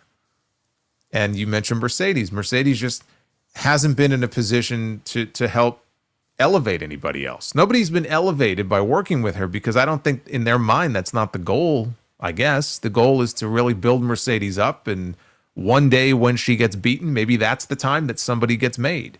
Everybody was crying about put the title on Harley Cameron, put the title on Harley Cameron. Harley Cameron has gotten herself over. And that would make for a nice moment, but that's for later. Like the timing just wasn't right on that. So they could have done that with a Harley Cameron and had her win, and it would have been a huge star-making moment for her, but it would have felt very rushed. And I feel like when her time finally comes, by the time that happens, like I'm hoping the title is off of Mercedes by then. Because honestly, by Texas, if she's still the TBS champion or she retains at All In, I mean, that's too long. You know, by that point, you have to get the title off her and onto whoever that next person is going to be, whoever that is. I don't think it's going to be Harley, but whoever that person is. So yeah, she hasn't been in a position to really help make anybody, whereas Toni has helped create this great new star who I think the sky's the limit for, whether it's in this company, another company. She's going to be far bigger than she is even now, Mariah May. I agree. I think we need to get there with Mercedes, and the way we do that is through story. I think story is such a powerful tool that if they actually go out of their way and tell a solid story like we saw with Mariah and Toni, that we could elevate whoever Mercedes is in that ring with, and it just hasn't happened. Story. Well, actually, Chuck, I have to interject here. Chuck makes a good point. Mercedes helped make Stephanie Vicaire rich. Yes. So that was helpful to Stephanie having that match with Mercedes at Forbidden Doors. So fair point on that. Yeah, I mean that is definitely a factual statement. But yeah, story is where it's definitely got to go. And Toni is one of the most. I don't want to say she is the. What's the right word? I know Jesse said something along the lines as she's the greatest character in all of professional wrestling right now. He might not even be wrong, honestly. I don't even know. Talking about Toni? Toni Storm, yeah. Yeah, no, I don't think that's like an outlandish comment at all. Yeah. I think you could absolutely make the argument for that. Yeah, for sure. We do have some, and this actually ties in perfectly because I think we're probably going to talk about the international title match next, right? Yes, sir. Okay, so why don't we do that, and then we have some breaking news on that. Okay, there you go. Kenny Omega, Konosuke Takeshita International Championship. I think this one was also pretty cut and dry as far as a outcome, which I do feel a lot of this card was predictable. Omega wins the International Championship. I thought this was a very good match. I said about Konosuke Takeshita, Jason, on Sunday with Jesse that if you want the idea of a perfect pro wrestler, he is it in Konosuke Takeshita. Obviously, the promo work and the language barrier obviously would need to be worked around, but as far as size, what he does in the ring, just his presence. He's fucking great. I just love him so much. He's so good. This match felt to me, it went on just a little bit too long. I felt like they could have shaved at least 5, 6, 7 minutes off it maybe and would have been even more impactful. But as far as the match itself, the end is what I really noticed. They didn't beat Takeshita on a one-winged angel or some big fucking knee driver or fucking whatever from Kenny Omega. It was a simple crucifix, and that was it. They protected Takeshita away from the one-winged angel, and it was by the skin of his ass that he lost the match. So they protected Takeshita in the meantime, and I really like that. I don't know how you thought about that. It's funny. I don't feel the same way as far as it being too long. I felt that way about maybe other matches on the card. But this one, I didn't have an issue with the length of it. And again, I go back and forth between this and something else is my match of the night. These two they go together like peanut butter and jelly. So, they work very well together. I thought they had an excellent match. And yes, I noticed the finish as well. Some people were upset, like, oh, ended on a roll-up. How are you going to end a match like that on a roll-up?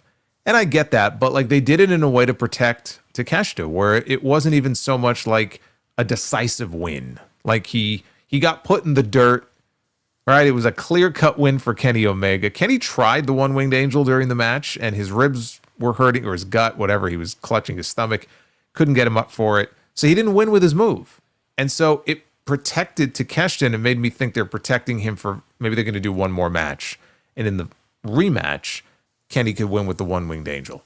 I don't know if that's the direction or not, but it definitely felt like they were doing what they could in defeat to protect Takeshita, who is phenomenal. And I would argue one of the best bell-to-bell performers anywhere in wrestling today. Like, there's a reason this man has like 3 or 4 contracts with 3 or 4 different companies. Okay, he's in high demand because he's fantastic. But we had to get to where we got here because, again, the goal is Texas. They've already teased it. It's going to be Kenny Omega. It's going to be Kazuchika Okada. It's going to be champion against champion, title for title, I hope, in a unification match. Absolutely. Like you said, Continental title goes away, International title stays, Continental Classic gets a number 1 contendership at Revolution next year. That's the way it should be. There it is. Bingo. That's all you need to do. What's the breaking news here? So the breaking news that Tony Khan just announced another tournament for TV. Kicks off this Wednesday. It is the International Championship Eliminator Tournament. So the winner will face Kenny Omega. Well, I haven't even gotten into the brackets yet. So the winner of the tournament will face Kenny Omega at Dynasty. And these are the brackets. He's really having a fun time with his toys, huh? Orange Cassidy against Hechicero. And they have like the flags next. Yes, they have the flags next to each name. So it's someone representing different countries, I guess. So we have Orange Cassidy against Hechicero. You laugh. Hechicero had a pay-per-view match with MJF last year. Listen, I'll give him credit. I didn't give a shit about the match. You're going to love this, though. Listen, I didn't give a shit about the match, but he's got a great look. I'll give him that. Well, if you like that, you're going to love this. Oh, no. Because in the next match, we have a wild card entry who's going to be wrestling the Beast Mortos here in this tournament. I know he's a popular one around here. So the Beast Mortos. Wait a minute. No opponent for him. Just a wild card? That's what they labeled it as? Just a wild card. So that's why I'm thinking, like, you know who that may be. Oh, my God, man. My favorite of all time. Hologram. Possibly. It just might be. Although, I don't know. Is he still undefeated? Because unless he's winning the tournament, they may not want to beat him. Outside of that triple threat match, or actually, no, outside of that 2 out of 3 falls match, he is undefeated, yes. Okay. So unless he's winning the whole thing, they might not want to beat him. So he might not be the one. But we have Katsuyori Shibata. He is wrestling Ricochet. And we have Mark Briscoe against Mark Davis. So this is well, those last two matches sound fucking awful. Holy shit. But this is Ricochet's to lose. Is it not? The tournament? Yeah. But then what do you do there though? Kenny versus Ricochet, and then Ricochet loses again? Yeah, I guess so. We don't know. We don't know who the wild card's going to be, but it just doesn't seem like there's any other real possibility here. Who else could the wild card be? I'm assuming it's going to be one of those guys he usually brings in. Well, wait a minute. There is a free agent out there who supposedly was leaning towards AEW, and we haven't heard much about him. So actually, there are two possibilities. One is Josh Alexander. Yeah. But also, and we know he's coming in because they had a video package for him last week, Speedball Mike Bailey. And they're both Canadian. So I think that could very well be a possibility. Yeah, what is with these fucking tournaments, man? I don't know. We just had some random eliminator thing with what's his name, Roddy and Orange Cassidy to wrestle Takeshita, to wrestle Omega, who wasn't even the champion going into this last paper. Now we're doing another one. But you know what though? Like, it's true. I mean, he loves his tournaments, but like Triple H also does like tournaments. The only thing is he doesn't put brackets on the screen, but he loves having these little like mini tournaments of like triple threats. Yes. So like it does happen on both sides, but yes, it is well established that Tony Khan, he loves his tournaments. So, now, but you know what? I can't hate on this, and I'll tell you why. Because, and I say this also when WWE does like a King of the Ring tournament or they do Elimination Chamber qualifiers, at least we know that there will be some matches on these shows over these next few weeks. They will have a purpose to them. Right? It's in a tournament. There's something at stake. They're fighting for something here. Like it's smart to do this sort of thing on TV. You don't want to overdo it, but at least these matches, they have something at stake. True. I don't know at the end of it if I'm going to be completely invested. I would rather a story You may develop, not be. You know? You mean you're not going to be invested in Hechicera? We'll see. If he comes out shooting fire, sure. Mark Davis doesn't excite you? I was about to say, what has Mark Davis done to get an international championship opportunity? Wait until we get to this cage match. I got something to say about Mark Davis. Let me guess. You're gonna criticize his critique or critique his ring gear. No, actually. Okay. No. All right. Let's get to the steel cage. I'm not here to criticize anyone's appearance. I have a different critique. Okay. Steel cage match here. Kyle Fletcher and Will Ospreay. This to you might have been the match of the night because of the craziness that was in this steel cage. I think Will Ospreay is the best pro wrestler on the face of the planet right now. He's everything he does is fucking great. Some people don't even like him. I don't really understand why. He doesn't sell. He's nothing more than a gymnast and an acrobatic fucking guy who doesn't sell. Whatever the case may be. This was a great match. I got started off slow because I even tweeted I never heard a Will Ospreay match this silent before, but I was just going to attribute that to the crowd being completely drained by what we just saw. But this was crazy, and Mark Davis was out there. We'll pick it up there because that's when all the fucking craziness started happening. He brings in a bag, this fucking duffel bag, and in the duffel bag, Jason, was bolt cutters.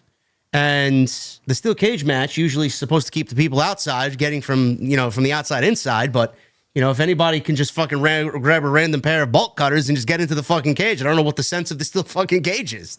So he's in there. Well, nobody tried to stop him, so. No, nobody tried to stop him. No referees. There's two we referees. always see Christopher Daniels. He's always running out there. Where was he? Why didn't he run out here? So he gets into the cage. The door gets kicked into his face.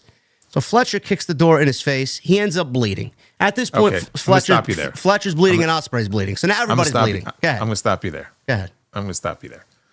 So we had a ton of blood in the women's match. Okay, Toni Storm bled a gusher. Mariah May bled.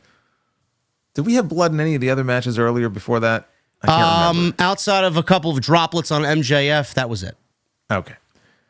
But honestly, I mean, we had enough blood in the women's match for the entire card. So Yes.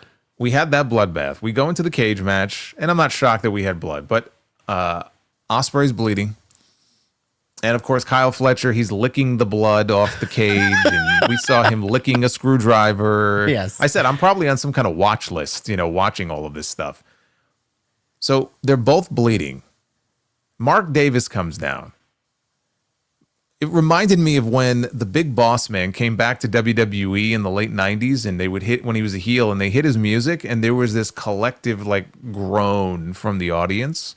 So here comes Mark Davis, and people okay, whatever.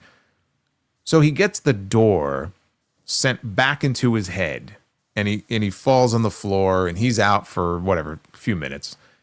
He gets back into the cage to interrupt a pinfall attempt, and I see that he's covered in blood. And I said, wait a minute. Mark Davis is bleeding also? What the fuck does he have to be bleeding for? And I'm not talking like a little cut, like he's wearing like the crimson mask on his like forehead and shit. And I'm like, this is ridiculous. Like, I understand like Fletcher and Ospreay, it's a heated match and it's a cage match. You want them to get blood. Explain to me why Mark Davis had to bleed in this match. That's a good question. I don't know. Is it just like fear of missing out? Like, well, these guys are bleeding, so I want to bleed too. They have a fetish. This company has a fetish with blood. They do. They have a blood. Like Cody has a fetish of being whipped with belts. Yes. This company, they have a fetish. They have a blood fetish. I mean, that's what it is. I don't know. It's like a bunch of vampires.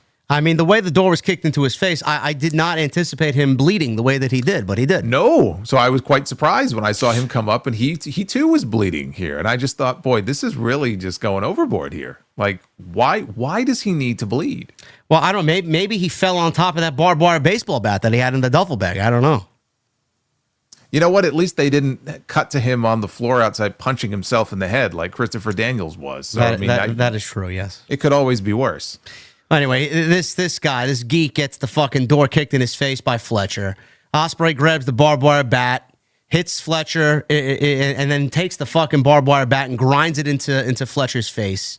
So Will does the Cactus Jack bang bang hand gesture, and Fletcher is begging him off, and he pulls out a armband that says United Empire on it. Now the fans in attendance, they don't fucking know. Who gives a fuck about United Empire? Well, they can't see what it is. Whatever. It's United Empire. Excalibur's like, oh, it's a United Empire armband. Well, who gives a shit?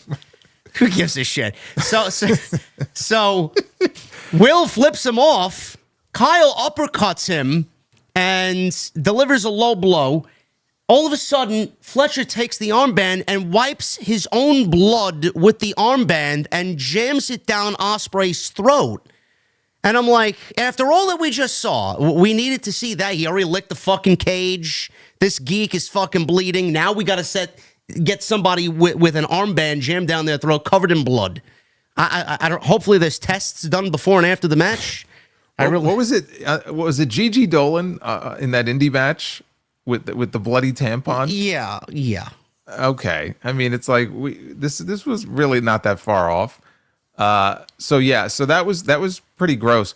But then there was a spot here in this match. Now we talked before about people kicking out of each other's finish and finisher spam and all that, and we get it in both companies. There was a spot here in this match, as much as I thought, again, this was a very good match, where I was like, okay, we jumped the shark. I'll give you one guess what that was. Let me guess. The Spanish fly off the top rope didn't end the fucking match? That wasn't even it. That wasn't even what I was thinking of. It came even before that. How is that not it, bro? A Spanish fly, but the match ends on a Tiger Driver 91. I'm like, Are you fucking kidding me?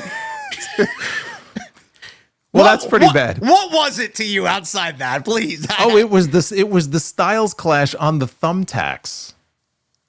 He gave him a Styles Clash on thumbtacks. Yeah. And 2 minutes later they were just up doing the next thing. Oh, I'm assuming that's why you mentioned Sky Blue in a tweet on social media. I said poor Sky Blue. What'd you think I meant? I said poor Sky Blue. It's the first thing I thought of. Well, yeah, the way he landed, unfortunately, it was right in that in that region. So if that was me and they landed there, I wouldn't even bother kicking out. I'm like, you know what? I'm done, bro. Let me go home. Well, I would hope he had some kind of athletic supporter or some kind of protection there, just in case, knowing what was coming. But like a Styles Clash on thumbtacks was not enough to end this match. I don't know. This was ridiculous. Then there was the screwdriver spot on top of the cage. The screwdriver was just mysteriously just up there. I guess it was there after they constructed the cage together. Well, Don Callis, I guess he paid somebody off to plant it up there. So they're up there, and Fletcher takes the screwdriver and stabs it in the head of Ospreay, and then he licks the blood off the tip of the screwdriver, which is, again, I don't know why they go and do it, but they did. Brainbuster on the chair, back in the ring when they come down from the top, which looked fucking ridiculous. That could have ended the match. It didn't. So we get the thumbtacks, like Jason said, the Styles Clash on the thumbtacks. The Spanish Fly off the top of the cage. Didn't end the match. Ospreay got back up and hidden blade, Tiger Driver, and that was it. He didn't... I mean, you could have just went for the cover without all the other extra shit, but there you go. Well, look, I mean, how many times did Punk and Rollins? They could have gone for the cover last night, too, and they didn't. It's a bitter feud, and they wanted to punish each other, but it's not like they weren't trying to go for the cover. They were, and they just kept, kicking out of everything. But when I saw that, look, the Spanish Fly was bad enough, but when I saw that Styles Clash, like, on the thumbtacks, and I was like, wow. And they just kept going. Did you I guess watching the Spanish Fly, did you get up from where you were seated and move to the edge of your chair or couch and say, please don't die? Please. I was like genuinely nervous. I thought someone was going to fucking die. Oh, I think everybody in the building held their breath, and it was a little ridiculous because, and look, it takes brass balls, okay, to go up there and do something. Like, I would never. There's no way, right? So it takes a special kind of person to do something like that in the first place. What I don't like about stuff like that, in this case, they spent a lot of time like trying to cooperate and get in the right position to do the move. Right? And I'm glad they did. I didn't want them to just jump off and break their neck. But like, it was so contrived because they had to like make sure that they were in the right position, and then they did it. So I'm watching this and I'm thinking what everybody else is thinking. I'm like, just please, like, this could go so wrong. And there's thumbtacks and shit all over the mat, like all the debris and everything on the mat. And so they jump off. And actually for Fletcher, it looked fairly safe. It was Ospreay. He landed right on the side of his hip, and he was kind of limping out when he went to the back. So I'm sure that didn't feel too good. But I mean, anytime you see these guys go to the top of the cage, especially after what happened to Copeland, you hold your breath. And hope they make it out in one piece. Bronson Reed, he jumped off the top of the War Games thing, and that was sickening. Yeah, it was pretty bad.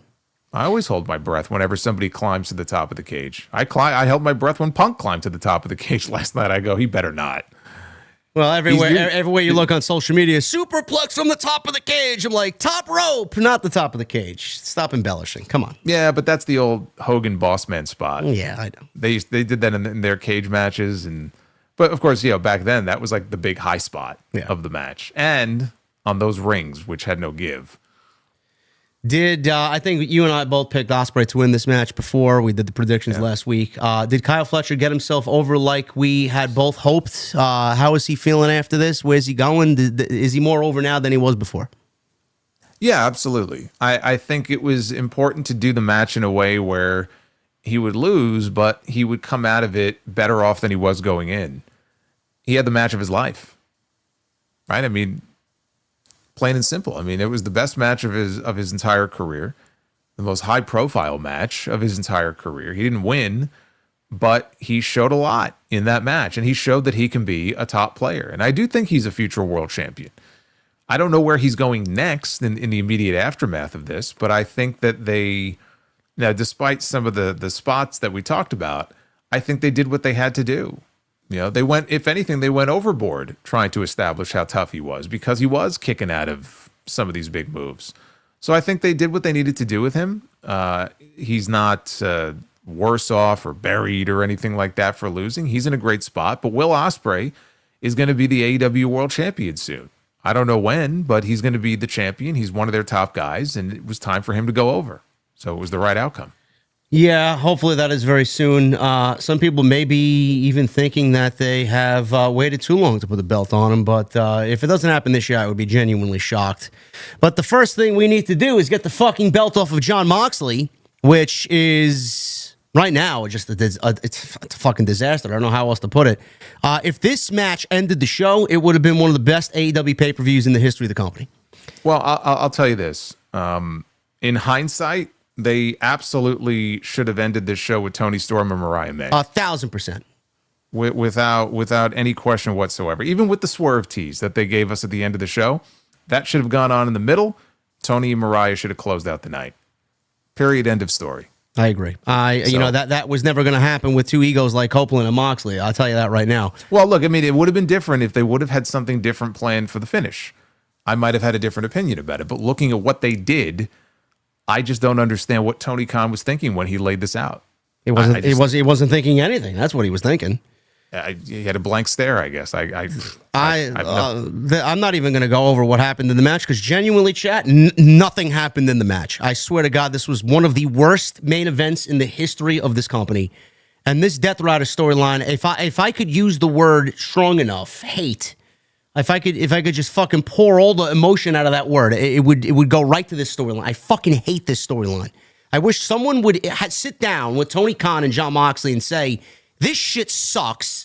You're killing the fucking company. Let's move on. Because that's exactly what it's doing. We went from Danny Garcia, Private Party, Hook, and Darby Allin to Adam Copeland. I don't know how the fuck we got here, but I did not anticipate the Death Riders taking over the company and Moxley wanting to pull all the greatness out of AEW and get it back to where it used to be by going through fucking Copeland. But here we are. So what happened here is Christian Cage comes on. Well, hold on. Well, before we even get to that, I feel a little bit bad. Not too bad, but I feel a little bit bad for Moxley and Copeland in this way. This is what happens when you throw out 3 or 4 stellar matches where they did everything that you could possibly do. All kinds of violence, all kinds of blood and big spots and dives off the top of the cage. They gave so much, and then you put this match out there. And it doesn't help that Jon Moxley is walking through the crowd to the ring. It's 11:35 at night. He's still making his way to the ring.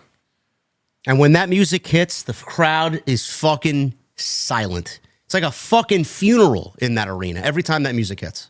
But because there was just we had so much thrown at us, these two never stood a chance. If they went out there and had what ended up being a really great match, like I don't know that the crowd would have received it that way. So I think they were in a no-win situation. They ended up not having a really great match, but I think they were in a no-win situation. Walking out there that late after everything that we had seen, there was nothing they could do.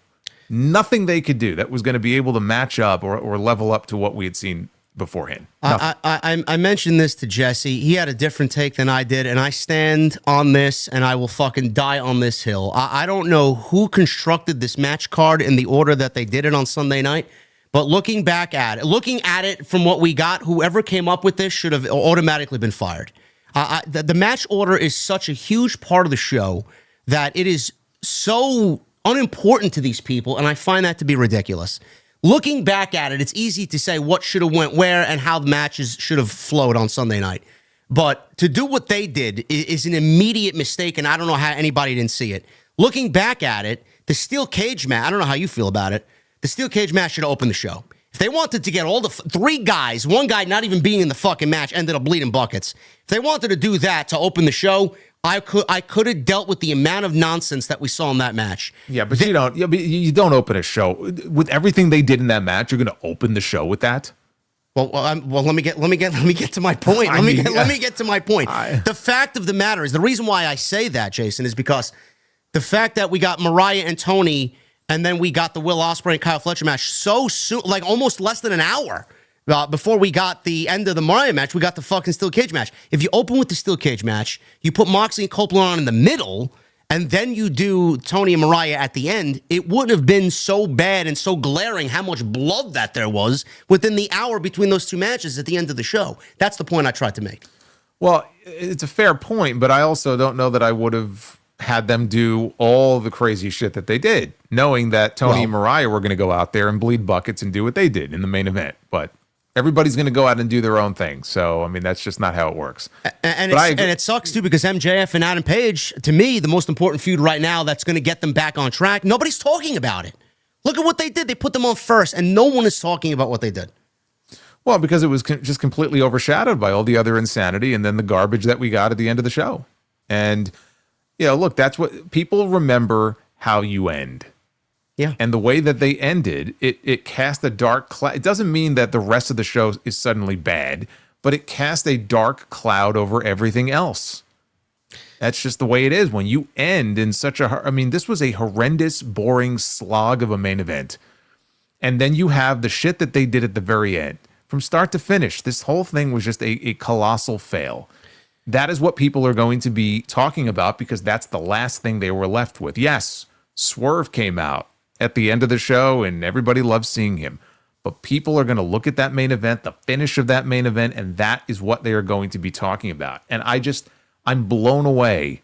Tony Khan, he booked it. He knew what the plan was.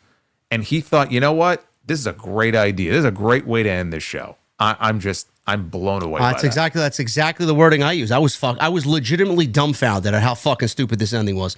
Well, let's set it up here because Christian did cash in and fail. Wheeler Yuta comes down, and he helps Jon Moxley. Literally on Wednesday, we saw Copeland and Yuta shake hands, and Copeland said, "That's what respect looks like." Only for you to show up and attack Copeland. So thank you for wasting my time on Wednesday.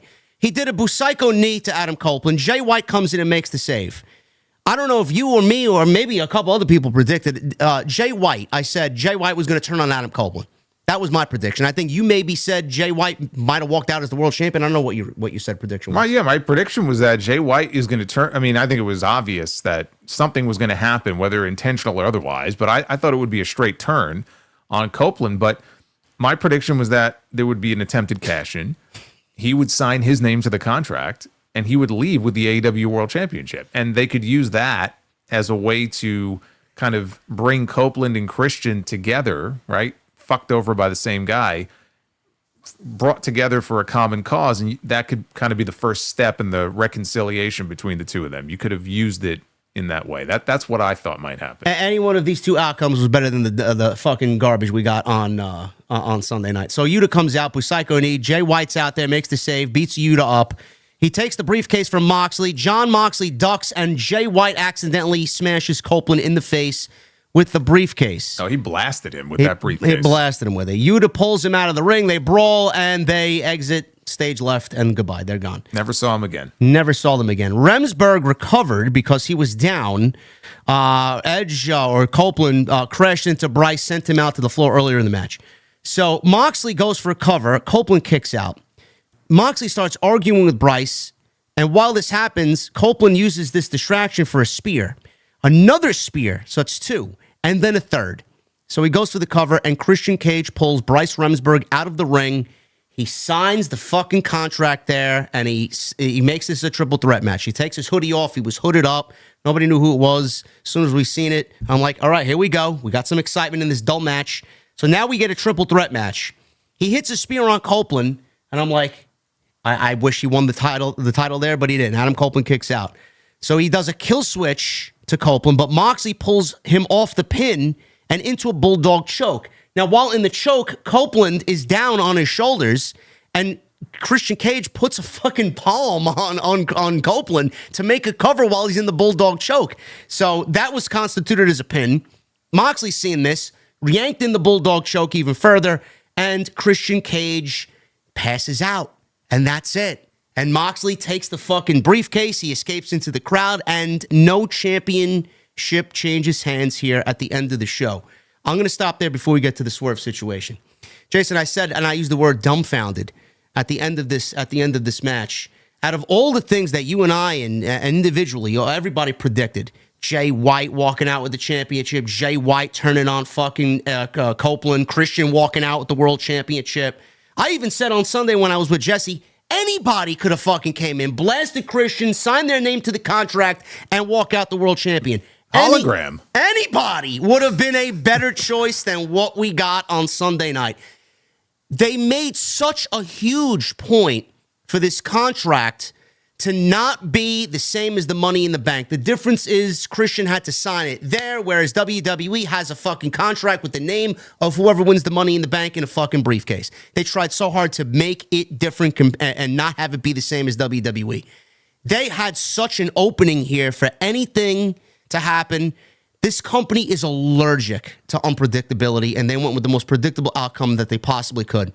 They had this gimmick, and they opted to do nothing with it and make Christian look like the biggest fucking geek on the entire roster. Now he's got no contract. He's got nothing at all. and Jon Moxley still the world champion. How they have this gimmick so open-ended for anything to happen and they don't utilize it is the worst fucking creative I've ever seen in any promotion since Vince McMahon was running Monday Night Raw in 2019. I'm using that as the example because this is dirt garbage. I don't know. Christian wins this contract, and he carries this thing around for half a year. And this is how they decide to blow it off. Yeah. And I was just left wondering, like, was it that important to not pin or beat Adam Copeland that they had to have Christian attempt to cash in, do the finish the way they did to protect Copeland from taking a straight loss? Because that's honestly what this felt like to me. We can't have Copeland take a pin. Nope. And there are a lot of other situations, and I think you agree with me on this. The cage match with Malachi Black, another match. That was the one where he broke his leg, but there have been times where it's like, okay, Copeland should lose this, but he wins. And so here we are now. We have to protect Adam Copeland, and so we'll do the finish in a way that protects him. Was it really that important to protect Copeland in this situation? The answer is no. So they do this finish, the contract gimmick. There was a report, I want to say it was Fightful, about why they did it the way they did. And I think it was something to the effect of they had to get out of this contract situation. So this is how they chose to do it. This is how they chose to blow it off. They had to get out of the contract situation, but not get out of the Jon Moxley situation. I don't want to see this contract revived. I want this idea to die. I don't want this I don't want this fucking Temu Money in the Bank brought back again this year. That's it. Leave it in the dustbin. I don't want to see them do this. If this is the way that they're going to book this kind of stuff, I don't want to see them do this again. So leave that in the past. This was a waste of everybody's time, is what this was. And it was, like you said, it was lame. It was uncreative. It sucked the air out of the building. I mean, you could feel it. It's like a balloon popped when they did that finish. And they cut to people in the crowd who were shocked, but not like in a boo, we don't like you, Jon Moxley. It was like, holy shit, I can't believe they did such a horrendous finish. And it just sucked the life out of this entire building. And they had 12,000 people in the building, too. They had a good crowd. And there wasn't a single person in that crowd that was happy with that finish. So I don't think if I tried, I could have booked a worse way to end this pay-per-view and to end this main event than they did. And so Jon Moxley takes the title into the crowd, and we see Prince Nana. He appears. And then Swerve is perched up on like the balcony, and he dives off onto Moxley, and everybody loves Swerve, so they popped huge. And Swerve was the last face that we saw when that show went off the air. Now, he beat Ricochet, which means he's going to challenge for the AEW World Championship. Very likely, that's going to be your Dynasty main event. Dynasty is going to be 1 year since Swerve won the title the first time from Samoa Joe. I hope to the wrestling gods above, and I was hoping it would happen this time, and it didn't happen. But what I am afraid of is that we are going to see the reign of Jon Moxley continue until we get to All In. We can't. And whoever that person is, if it's Hangman, if it's Darby, whoever it is, they're gonna drag this out until Texas, and they're gonna blow off the Death Rider storyline there, and that would be the worst possible thing that they could do because it is actively dragging the show down. This is a group that doesn't even know what it stands for. And I made fun of this a few weeks ago. You remember when Renee went to go interview them at Moxley's house? Yeah. Well, their house, I guess. So she's interviewing them, and like, what's the mission here? And I laughed my ass off when she's asking, like, Claudio, we don't want to destroy AEW. Quite the opposite, right? And then she goes to interview Pac, who's sitting in this sauna, and of course he's in his gear because that's just how he walks around. He walks around in his gear all the time. And he gave a complete opposite answer. Like, we want to burn this place to the ground. And I'm like, you know what? They can't even get on the same page about what the purpose, the real mission and purpose of this Death Rider story is. And we're like 5 months into this, okay? This story, it sucks. It's just not good. It's not good. And the only way to kind of rid the cancer that is this Death Rider story in this company creatively is to take the championship away from Jon Moxley. Then and only then can the healing begin. And I am perfectly fine with putting the title back on Swerve Strickland. But at this point, I don't even care who it is. I don't care if it's Swerve. I don't care if it's Hangman. It could be the Beast Mortos. I don't care. but they have to get the title away from Jon Moxley because it's actively dragging down the show. This is your top storyline. This is your key story, your championship that we haven't seen, by the way, since October. Your championship, right? The number one thing, the number one priority on this show, it is actively dragging the show down. They're burning the fucking company to the ground. That's actually factual information there from Pac. I guess mission accomplished, I guess. Absolutely. You mentioned Copeland before. You know, I ranted about this on Sunday so much that I had to go back to cagematch.net. You do realize that Copeland has put nobody over since being here for a year and a half. The only singles loss that he has suffered in AEW is to Christian Cage. And that happened in 12 seconds. Now, yeah, that's true. Now, Sting didn't either, right? But I look at Sting as kind of a different case, though, because Sting, I don't think Sting was nearly as active as Copeland has been, number one. And number two, I think Tony, clearly he had a reverence for Sting, and he wanted to keep him undefeated and protect him for his run. And he allowed him to retire as one half of the tag team champions. So, I mean, people can point and go, yeah, well, he did the same thing with Sting. But again, Copeland is more active. Copeland is one of the biggest cheerleaders for this company, and you know this company is so great, and I believe in AEW. And I just feel like if he believed in AEW so much for as long as he's been there, and I know he missed time because of the injury, but again, there are at least a couple of situations where he should have been on the mat, like his shoulders down on the mat, and they weren't. And I just don't see what the end game is here. I'm sure Edge and Christian, they're going to have their reunion at some point. Now, I can't sit here and tell you that the reason they did that finish the way they did with Christian was pointless. We can't really say that until we see what happens tomorrow night. Maybe there's a point to why it's not going to make this any better, but maybe there's a point to why they did it. So I will reserve judgment on that. But the end goal is to get the two of them back together. I'm sure, you know, they want to work together and tag together again. I don't know what the purpose is of protecting someone like Copeland in the way that they have, because I don't see where it's benefited anybody. Can you name one person who has benefited? I mean, he hasn't lost, so who's benefited from, you know, Copeland or working with Copeland from when he came into the company? I don't really understand what the point or the intent is to protect him in the way that they have. It's not doing the company any good. So what are they getting out of it? What's the point of this? What's the purpose behind this? Or is it just Tony Khan loves Adam Copeland and respects him so much, and he wants to just treat him much the same way he treated Sting? I mean, is that what's going on here? No, I mean, probably. I'm sure that's part of the reason. The fact of the matter is, and I said this online today, I could be factually wrong. I could be a little closer to the sun than they want me to. There's creative control that happens with Jon Moxley, Copeland, and all those types of guys at that level.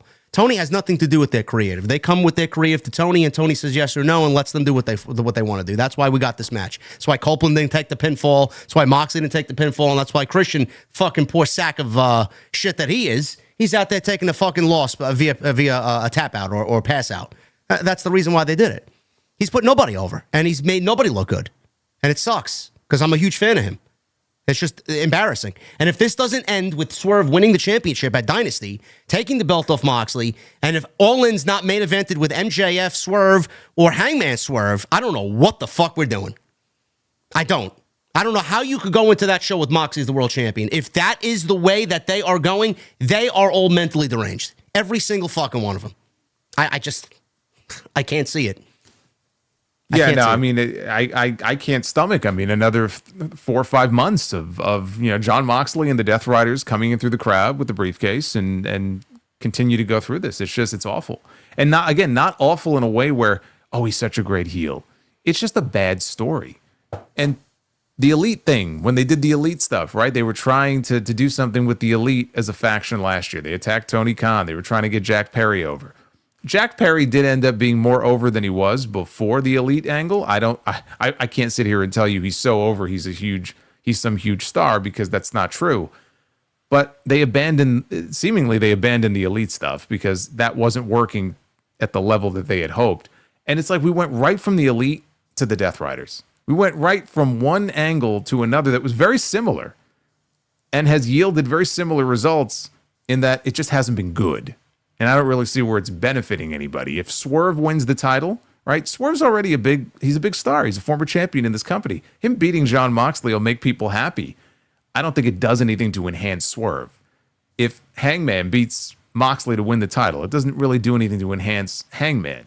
So when this story is finally done and dead and buried, are we just looking at, well, Wheeler Yuta is a bigger star coming out of this? No. And so he benefited from being a part of the Death Riders storyline. Like, who gives a shit? You know what I mean? Like, that can't be the end result of all this. It can't be. Like, I just refuse to accept that. I refuse to believe that's what we're doing here. Are we just doing this to get Wheeler Yuta over as some big name? I guess in Moxley's eyes. Moxley said this is his magnum opus. Those are his words. This is his bloodline. Well, his bloodline sucks. I'm sorry to say. This is his magnum opus, is what he says. This is his bloodline. Is really? Yeah. Wow. I don't know. I don't know. The worst main event in AEW history, and we've seen some doozies. Okay? This was fucking awful. Everybody magnum here. opus. Yeah. When did he say this? He said it with the New York Post. His magnum opus. Imagine this being what you're remembered for, or like being your legacy. This is, well, before we get to the Super Chats, I'll ask you this question, and you can leave us off before we get to the Super Chats with this. Has Jon Moxley tarnished his reputation? Once upon a time, he was looked at as a hero. Has he tarnished his reputation with this fucking storyline? Yes. Especially if this was his idea, which is what we've heard, right? Idea. That he was very hands-on with this and everything. Yes. He was the MVP. I called him the MVP of AEW. This was a couple of years ago. Yeah. They leaned on him when people were hurt or when there was controversy with CM Punk. He was the go-to guy. He was the MVP of this company. What is the opposite of MVP? Because that's what he is now. Remember when he won the world championship from, what was it, when Punk vacated and they gave it right back to Moxley, that promo he cut on that following Wednesday? That's the Jon Moxley everybody loves. This? I don't know what the fuck this is, man. Holy shit. Actively hurting the show. I mean, it's just whatever that was, this is the opposite of that. Guys, thank you very much. We appreciate you. We had upwards towards 3,300 people in here, man. Oh, well, why don't you just move Tuesday night to Thursday? 34, actually. 34. No, we're not moving it. We're confident that we get the audience that we do on Tuesday. And as soon as NXT is over and everybody's like down from their high, you're right back over here, man. It's like you go into one bar and then after the show's over, you go to another bar, and that's where we are. I appreciate you guys very much. Follow us on social media, YouTube, everything is linked down below. We hit 1,100 likes. Thank you, guys. Super Chats will remain open. Great way to support the show. And, yeah. Let's get into these Super Chats. David Thiering, 5 in Super Chat. Have a great stream tonight. JD and Solomon, so kill it like you both always do. I'll be listening while working this evening. We love you, David, and thank you for the support last night, brother. Really appreciate it. Thank you, David. Michael Krause with it too. JD, Jason, OTS. I hope all is well. Let's go. Yeah, thank you, Michael. Always in the chat. Boss Mo Jackson with a 199. JD Solo. Hope all is well, my brothers. TNT is fire. Thank you, Boss Mo Jackson. Andy Suppers, 16 months. Glory to you and Tuesday Night Titans. Thank you, Andy. Sidro had a couple bangers last night. $5 Super Chat. It's Psycho Sidro. Here he is. What's he got lined up for us? What did sign on door of whorehouse say? Beat it. We're closed. Also, what do you call an artist with a brown finger? Pick a soul? Pick asshole. Pick asshole. Okay, yes. Yeah. That was a rough one, but I get it now. P.S. Mom is recovering. I'm happy. That's the most important thing in that entire message. Thank you, Sidro. Hopefully your mom is on her way to recovery. Base Beerus with a 2. Psycho Sidro, he says, with a crazy emoji. There he is. Michelle Moran with a 5. Is it nepotism that keeps Mox from dropping the title? Is he that selfish? And I would be thrilled with a Punk Seth Roman feud throughout the summer. Yeah, if you want to use nepotism in that way, I would say so. Yeah, I don't know what the fuck it is. Maybe he had too many chair shots today. I don't know. Al Bundy with a $20 super chat. If Either company wanted to celebrate their show, they should have called me. Just put me next to that Stephanie girl and I'll be okay, LOL. Keep up the good work. And remember, no ma'am.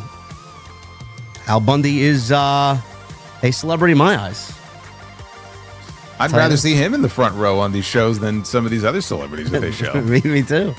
I said on my show last night, I mean, it's to the point now where, like, yeah, we're going to have Raw next Monday, and they're going to cut to the front row, and it's going to be the fucking Limu Emu from those Liberty Mutual commercials. Is going to be sitting in the front row.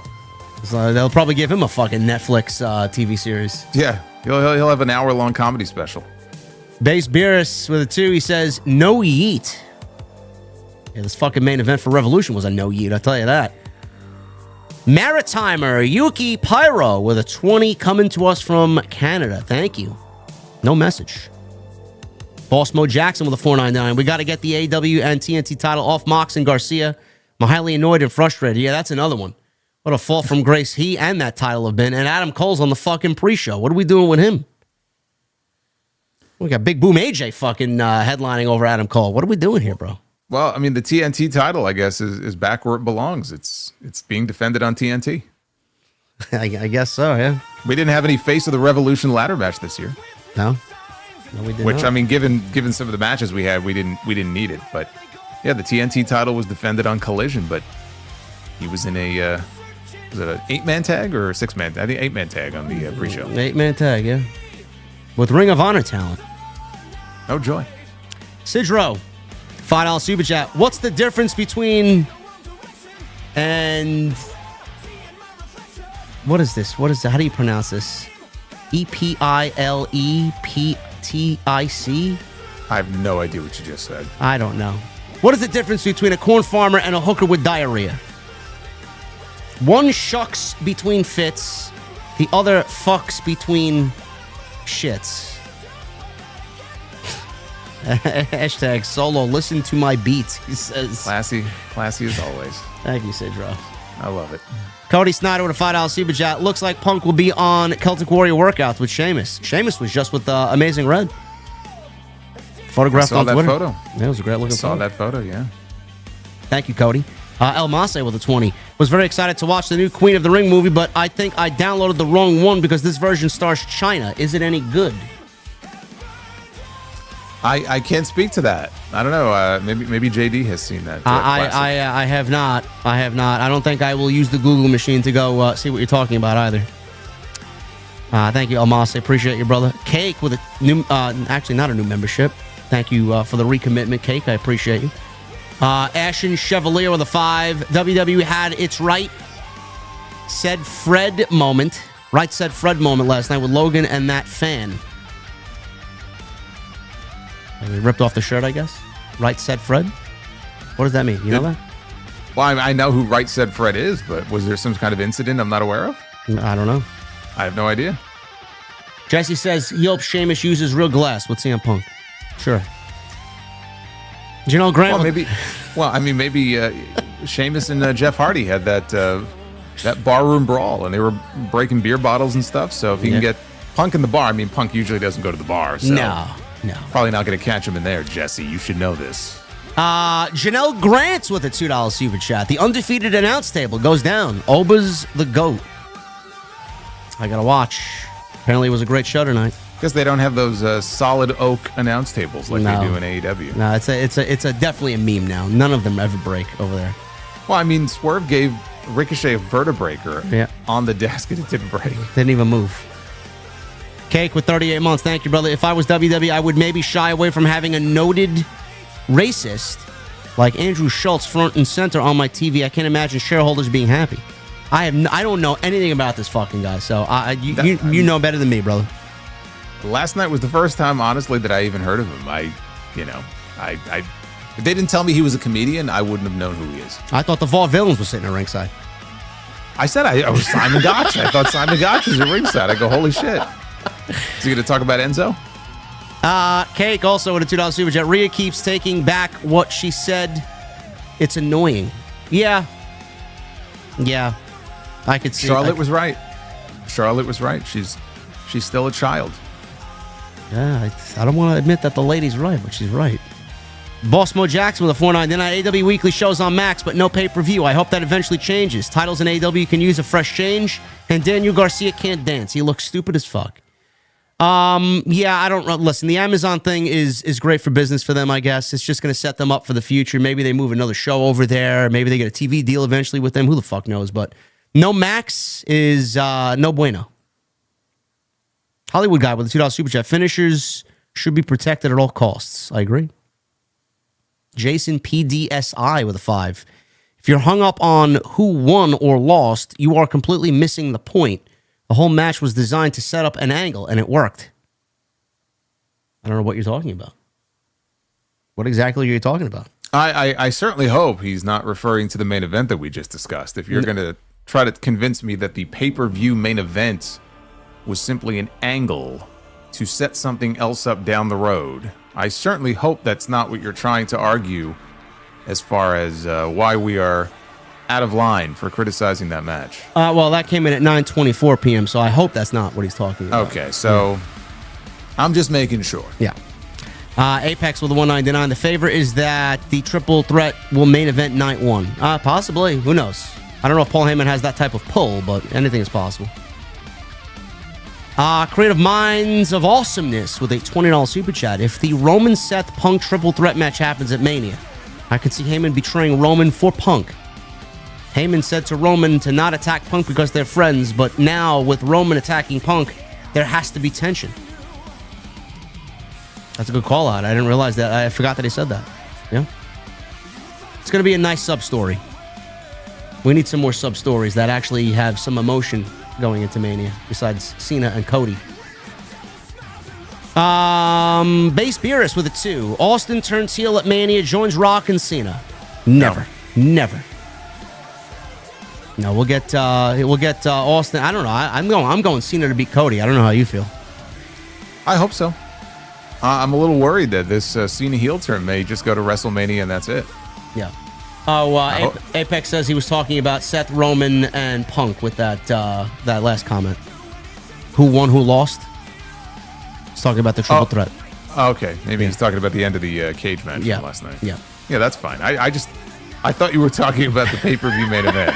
So yeah, no. Just making sure. Hardcore Kevin with a $2 super chat. Hey JD Solo, what's your favorite Bible verse? I'll get back to you on that one. The last one. Yeah, the last one. That's a good one. AEW Defender, Dr. Scorpio 19 with a $20 super chat coming to us from Canada. Mox and Cope was a classic. Sure, the build had logic gaps, plot holes, inconsistent booking, insulting your intelligence, barely any heat. Gave us more questions, and the worst part, Swerve ain't beating Mox. Mox Hogan, brother. Wow. AEW Defender, you said. That's his... Yeah. Okay. I like that. Arabian Night with a $6.99. Jey Uso is legit only a great entrance, and that's it. Modern Sandman. I look at someone like Swerve who also has a catchy over entrance. I mean, look, Jey Uso may not be the best wrestler, but let's not compare him to the Sandman, okay? I don't know, man. I'm taking Sandman. Sandman was drunk for half of his matches. That's what made him so great. Not if you were in the ring with him. I don't know. Go ask Mick Foley what he thought about working with the Sandman. I take Enter Sandman over Yeet any day of the week. That's just me. Base Beerus with a 2. Jannetty tried to dive through the window to escape. Yes. Yes, that list of heel turns that WWE put together is fucking ridiculous. I'm sorry. I didn't even look at it because I knew it would make me angry. Yes, it certainly will. Arya Benya with a $5 super chat. Well, Stephanie won the NXT belts. I'm pissed because Julia should have won. Had she sold her soul to The Rock, Julia would have won tonight. So Stephanie Vaquer is a double champion now. So I'm assuming she'll give up one and remain the women's champion. Can't be two champions. It's the way to do it. That's what Keith Lee did when he won both belts in NXT. Good old Keith Lee. Maybe his contract expires and he gets back into good health and Triple H gives him another chance. Be Sweet with a 5. I'm hearing Jey Uso is out of Mania now because he has a yeet infection. Sidra, you got some competition tonight, bro. Major with a 199. NXT shitted on Raw tonight. From the chat, I would make that conclusion as well, yes. Erica Viles with a 28 months. TNT, we're the best. Speak the truth, I hope. Dynamite gives us story this Wednesday. I love AEW, but man, we need something. OTS and the sound off. Thank you, brother. Yes, they need a great follow-up because all anybody's talking about is that miserable ending. Boss Mo Jackson with a 199. Cope gives me Daryl from Walking Dead vibes. Does he? I could see that. Daryl was cool, though. He was cool. And yes, Daryl was cool. But I guess hair-wise and the beard, I guess I could possibly see that. A withered, kind of a withered Daryl. Major with a 199. Review NXT, please. We want it. When? I don't know what you guys want from us. I just kind of reviewed NXT on my show last week, so you got to keep up. Mr. T. I'm not going to review every single segment. I'm not going to tell you what Jada Parker, the locker room scuttlebutt and the backstage segment, what she said to fucking Sol Ruca. Like, I don't care. But I talked about NXT. I talked about, I talked about Evolve. Because I don't know if you watched the first episode of Evolve. I did. It was good. And I saw the character I thought of you when I saw him, because I thought he would be your favorite, was Cappuccino Jones. He was one of my favorites outside the ladies. Danny Parker was great, and then that other one who what's her name? I forgot her name. Kendall Gray. Kendall Gray was great. Yeah, Jack Cartwheel was great. Yeah, he very looked good impressive. too. Yeah. But Cappuccino Jones, I just love the puns, like there's trouble brewing. And then his some of his moves, like one of them is the double shot, and then the half and half. The decaffeinator. The decaffeinator, but the half and half. That got me. That's a great play on words right there. That's a great one. Shout out! I gotta give props to Thea Hale as well. Her vlogs on X with her coffee adventures are fucking fantastic. Love it. Anything coffee related, I'm in. Mr. Team Bring It. What's the best match to sell tickets for All In? Anything not Jon Moxley at this point. I think Omega Okada, with that audience, I think Omega Okada is definitely one of them. Yeah, they got about 12,000 out right now. They're only set up for 18. I predict they'll be at least 25. Terry's Odyssey with a 5. No message. Thank you, Terry's. Chaotic with a 999. Hey guys, had some nachos and real American beer for dinner tonight. I'm sorry on the choice of beverage, Chaotic. He says, already made 6 trips to the porcelain throne. Haven't touched one nacho. Keep up the great work, fellas. We tried to warn you. I mean, you can't really say that we didn't warn you. I mean, we both we tried to tell you. Listen, we'll be back in Chicago on May 9th. I may get some more real American beer. You can do whatever you want. That doesn't mean I'm going to drink it. Ashton Chevalier with a $10 super chat. He says, Okada is Japanese Jesse Pinkman. The Japanese version of Jesse Pinkman. In what way? I don't know. That's quite the bizarre comparison there. Yeah, I don't even know what that's supposed to mean. Meltzer told me Count Dracula was really into that match. Which one? I don't know. Main event? I don't know. Sam with a 499. What are your early impressions of Evolve? I enjoyed it. I mean, there's no story. It's just it reminded me a lot of like the very early stages of Black and Gold. Same vibe. And I listen. I don't like Peter Rosenberg, but I thought Robert Stone did a really good job on color, and I thought Rosenberg handled his own. It wasn't bad. Yeah, I mean the commentary was fine. You don't have the bright colors, so it kind of reminds me of Full Sail in that way. It's a little darker. It's the developmental of the developmental. Yeah. I mean, they basically have set themselves up. The way I described it was they have their own minor league baseball system now. Where it kind of starts with Evolve, and then the next level up, that's like single A. And then your double A is basically like LFG. And then your triple A is NXT. And then you have your major leagues in Raw and SmackDown. That's exactly what it is. I am looking forward to Wednesday's show. I want to see what they do. I already got my eye on a couple talent. And listen, the main event scene on NXT could use some of these young men and women in 6 months. I could see Cappuccino Jones on NXT. I could. Keanu Carver. Yeah. Johnny, we got to see Trill London on the show. I thought of you when I saw Trill London. He wasn't one of my standouts. I'll tell you that right now. Well, he didn't have one single offensive move in the entire match. He just got his ass kicked. Well, we know he could take an ass kicking. We know that. Well, we know who's going to replace Obafemi when he goes to the main roster. Johnny Bishop with the $10 super chat. These shows are too long and bloated. I feel like Darby Allin about to climb Mount Everest at the beginning of a pay-per-view. Take away Monet, Okada, and Mox match, and it's a great show with Storm main eventing. Yeah, they are long. They don't understand time. They feel like they got to give everybody their money's worth for $50. Meanwhile, if they did 6 matches, 7 matches, and minus the fluff, I mean, it's still a great show. Plus, you got 5 matches that already happened before the fucking main card even starts. It's like the crowd is already completely exhausted. Well, you could also save, again, like an Okada and Brody King or the Hurt Syndicate against the Outrunners. You could save some big, quote-unquote, big matches for your TV shows. Yeah. Base Beerus, Tony elevated May like Trish did for Mickie James with a $2 super chat. She did. Mm-hmm. She did. This journey called life with a $1.99. Just left NXT Roadblock and MSG, and it was awesome. Sounds like it. I'll be watching as soon as the show's over. Colonel with a 2. Solo, you do know that Fred Ottman is Cody's uncle, right? Yes, he said that like 3 hours ago.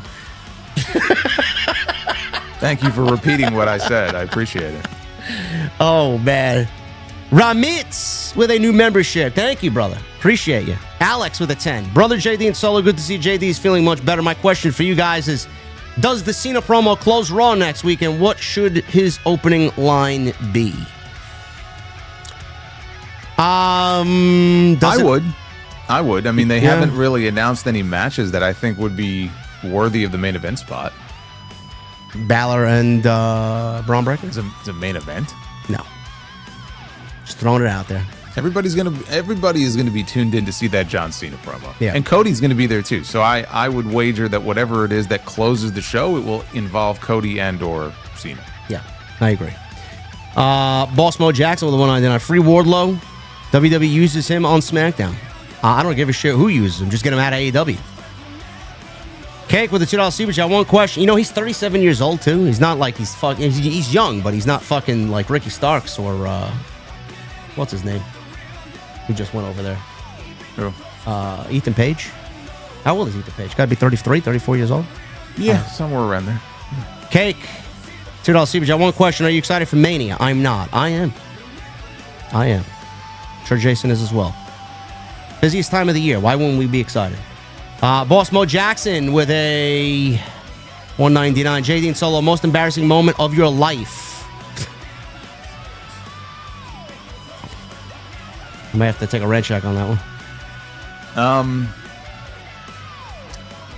I don't remember who it was. There was somebody in the room when I was watching the Katie Vick segment, and that was pretty embarrassing. On a personal level, I couldn't tell you.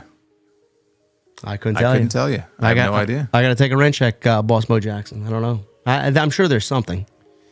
Mr. Team Bring It with a $4.99 has the Foley Hell in a Cell spot been topped? If not, what is the modern day Foley spot, including AEW as well? No, it hasn't been topped. To me, anyway. And I hope it never is, because there's just the bar gets set so high that you really shouldn't be going over it, and that spot will live forever. I mean, that spot will that's such an iconic spot. It doesn't matter what kind of big dive off the cage somebody could do. I don't think it's ever going to be topped. Let's see if Mick Foley or Mark Calloway has anything negative to say about Tony Khan. He may just be petty and say, you know what, I'm going to top that spot. We'll see. Cody Snyder with a 2. Well, his bloodline sucks, says Solomonster. Yes. Yes, that's exactly what he said. Yeah. Mr. Noob with a 2. It's all Bryan Danielson's fault. Mox was his pick. I don't know why we even gave him the championship to begin with. I always said it, and I will continue to go back and say it. Hangman. Yep. Brolio Martinez with a 20. I absolutely appreciate what you and Solomonster do. This is appointment podcasting for the week for me. Good job as always, gentlemen. Thank you, Brolio. Thank you, man. Appreciate you. Johnny Bishop with a $2 super chat. Moxley on the island of Malevacy. Okay. Meh is being nice to Jon Moxley. Apex with one. Okay, I'm sorry. Well, he said New Jack throwing that dude off the balcony. That was attempted murder, is what that was. Yes, that was Vic Grimes. They covered that on his Dark Side of the Ring episode, and he said, "I was trying to kill him." Yeah, he was literally trying to kill him. Apex with the 199. Punk beats Cena for the title at SummerSlam. Walks into WrestleMania 42 as champion. I would love to see Punk and Cena. We don't know how that's going to play out, but Cena, let's get through WrestleMania first. Cena wins the title. And if he walks into SummerSlam with the title, I think it's him and Punk, yes. And this is who Nick Khan wanted in WWE 2K25. It was his idea to put New Jack in the game. Well, he does have a son, doesn't he? Nick Khan? He's got a young son? Yeah. Maybe he did it for his son. You mean to tell me Nick Khan plays video games? No, but I mean, his son is so young. His son wouldn't even know who New Jack was. So why would he want New Jack in the video game if he doesn't play the video game? He would want New Jack in the video game because he was a fan of New Jack. Okay. I guess. It's weird. It's weird that Nick Khan just comes out and says, I was a fan of New Jack. I don't know. Apparently he was. Apparently that's the reason why New Jack was added to the game, because he was a fan and he said, hey, let's reach out to the family and see if we can make this happen. All right. Big Steve. Doubting me. No, I'm not. I read the quote. Okay. I seen the thing. I just. So maybe he wants his son to be able to play as New Jack. Yeah, but I don't that's think what his I son meant. would even know. Yeah, but that's not what I was saying. You completely misunderstood what I was saying. What I was saying is the reason he's even in the game in the first place is apparently Nick Khan was a big fan of New Jack's, which I didn't know until today. But I wonder if maybe they'll recreate that spot, maybe in storyline mode, where he's trying to murder this guy by throwing him off the scaffold. Do they have scaffold matches in WWE 2K25? I don't think they do, but maybe in like a cutscene or something, you know? Oh, maybe. Big Steve with the 199. Can you imagine hologram the AEW World Champion? I can. If he's in the Continental Classic this year, he's winning the entire tournament. Guarantee it. Alex with a 5. Are there any ECW originals you guys would like to see inducted into the Hall of Fame? Tommy Dreamer. RVD's already in. I was gonna say RVD. No, not really. Lucky Gio with a 999. Punk said he hasn't exhausted all opportunities to the main event of WrestleMania 41 this year. I could see him getting in the Cody Cena match. Not 100% sure Cena wins at Mania. Great stream. Well, how the fuck is he getting in there? He's exhausted all of his options. There's no other road. I don't know. Scorpio 1117 with a 2. Who is Mariah May going to feud with? I have no idea. She's going to take a sabbatical, a well-deserved sabbatical. That's what I think. Furious Nation with a 499. What's up, JD and Solo? NXT Roadblock was the thumbs up. Moose Oba stole the show. Sol Ruka versus Chelsea Green for the U.S. Women's title. Set for next week. Oh. Well, that had to happen because Sol pinned her on the show last week. Yeah. As if Chelsea isn't losing enough on SmackDown now. She's losing on NXT. I know. At least she's getting some TV time. I don't know. I like Chelsea. I have no problem with that. On your marks, Lou with a 10. Pirate walks into a bar with a steering wheel in his pants. Bartender says, Captain, you got a steering wheel in your pants. Pirate replies, Arr, it's driving me nuts. Thank you, Lou. You guys are fucking ridiculous. Face Beers with a $2 super chat. Favorite belt design, stage designs. Thanks, Titans. He also says, John Stossel eats corn the long way. I heard the same thing. I can neither confirm nor deny, but I've heard the same. Favorite belt design, the old school Winged IC Eagle. title and the Winged Eagle. And my favorite stage designs, I like the what was it? What, WrestleMania at MetLife? The stage design for that one? With the Statue of Liberty? Yeah. On top of the canopy over the ring? I love the WrestleMania 33 with the roller coaster. Yep. And WrestleMania 39. I enjoyed the one in 34 too. It was simple and colorful. I like that one too. Clyde AF with the 499. Question for both of you: which Revolution main event was worse, Barbed Wire Massacre or Cope Mox? I'm gonna say Cope Mox. Barbed Wire Massacre was at least sort of entertaining in like a perverse way. Yep. And amusing with that finish.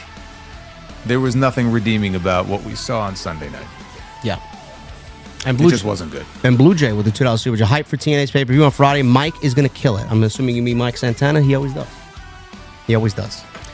All right, man. We are getting out of here, chat. We're getting out of here. I'm going to leave it to Jason to, as always, sound us off for another fantastic show on episode 86. Well, I was just going to remind people that we have House of Glory coming back to the NYC Arena on Saturday night, City of Dreams. Danhausen is back. I may have to have Danhausen put a curse on you. Oh, boy. So Danhausen is going to be there. Private Party is going to be there. Indy Hartwell, one of her first Indy appearances. Indy is back on the Indies. So she's going to be making her HOG debut, as is the CEO, Mercedes Monet. So we got a lot of big names coming out. Hopefully you can join us, and if not, live on Triller. Are we doing the Monet dance on Saturday? See, I feel like I would butcher. I did the swerve dance once when they came, but the CEO dance, I'm not going to say no, but I feel like I would butcher it. We will see what happens after a couple of Jack and Cokes. Ladies and gentlemen, thank you very much for all of your support on Tuesday Night Titans, and shout out to my guy Fulgence Henry, who made us some great bracelets. I don't have them in front of me, but I'll give it to Jason on Saturday. Thank you, brother. I appreciate it. They're gorgeous, and he even made a Dark Horse one for the summer. Love it. Appreciate you and everybody in the chat tonight. Follow us on social media at JD from NY206, at Solomonster, and go follow this guy on YouTube. He'll be live tomorrow night for AEW Dynamite, as will I, with the one and only Shot-Town Smark. Hit that thumbs up. Leave a comment down below. It could be anything. Let me know what you thought of the Moxley and Cope match at Revolution. And we'll see you back next week for episode 87 on Tuesday Night Titans. We'll see you guys later.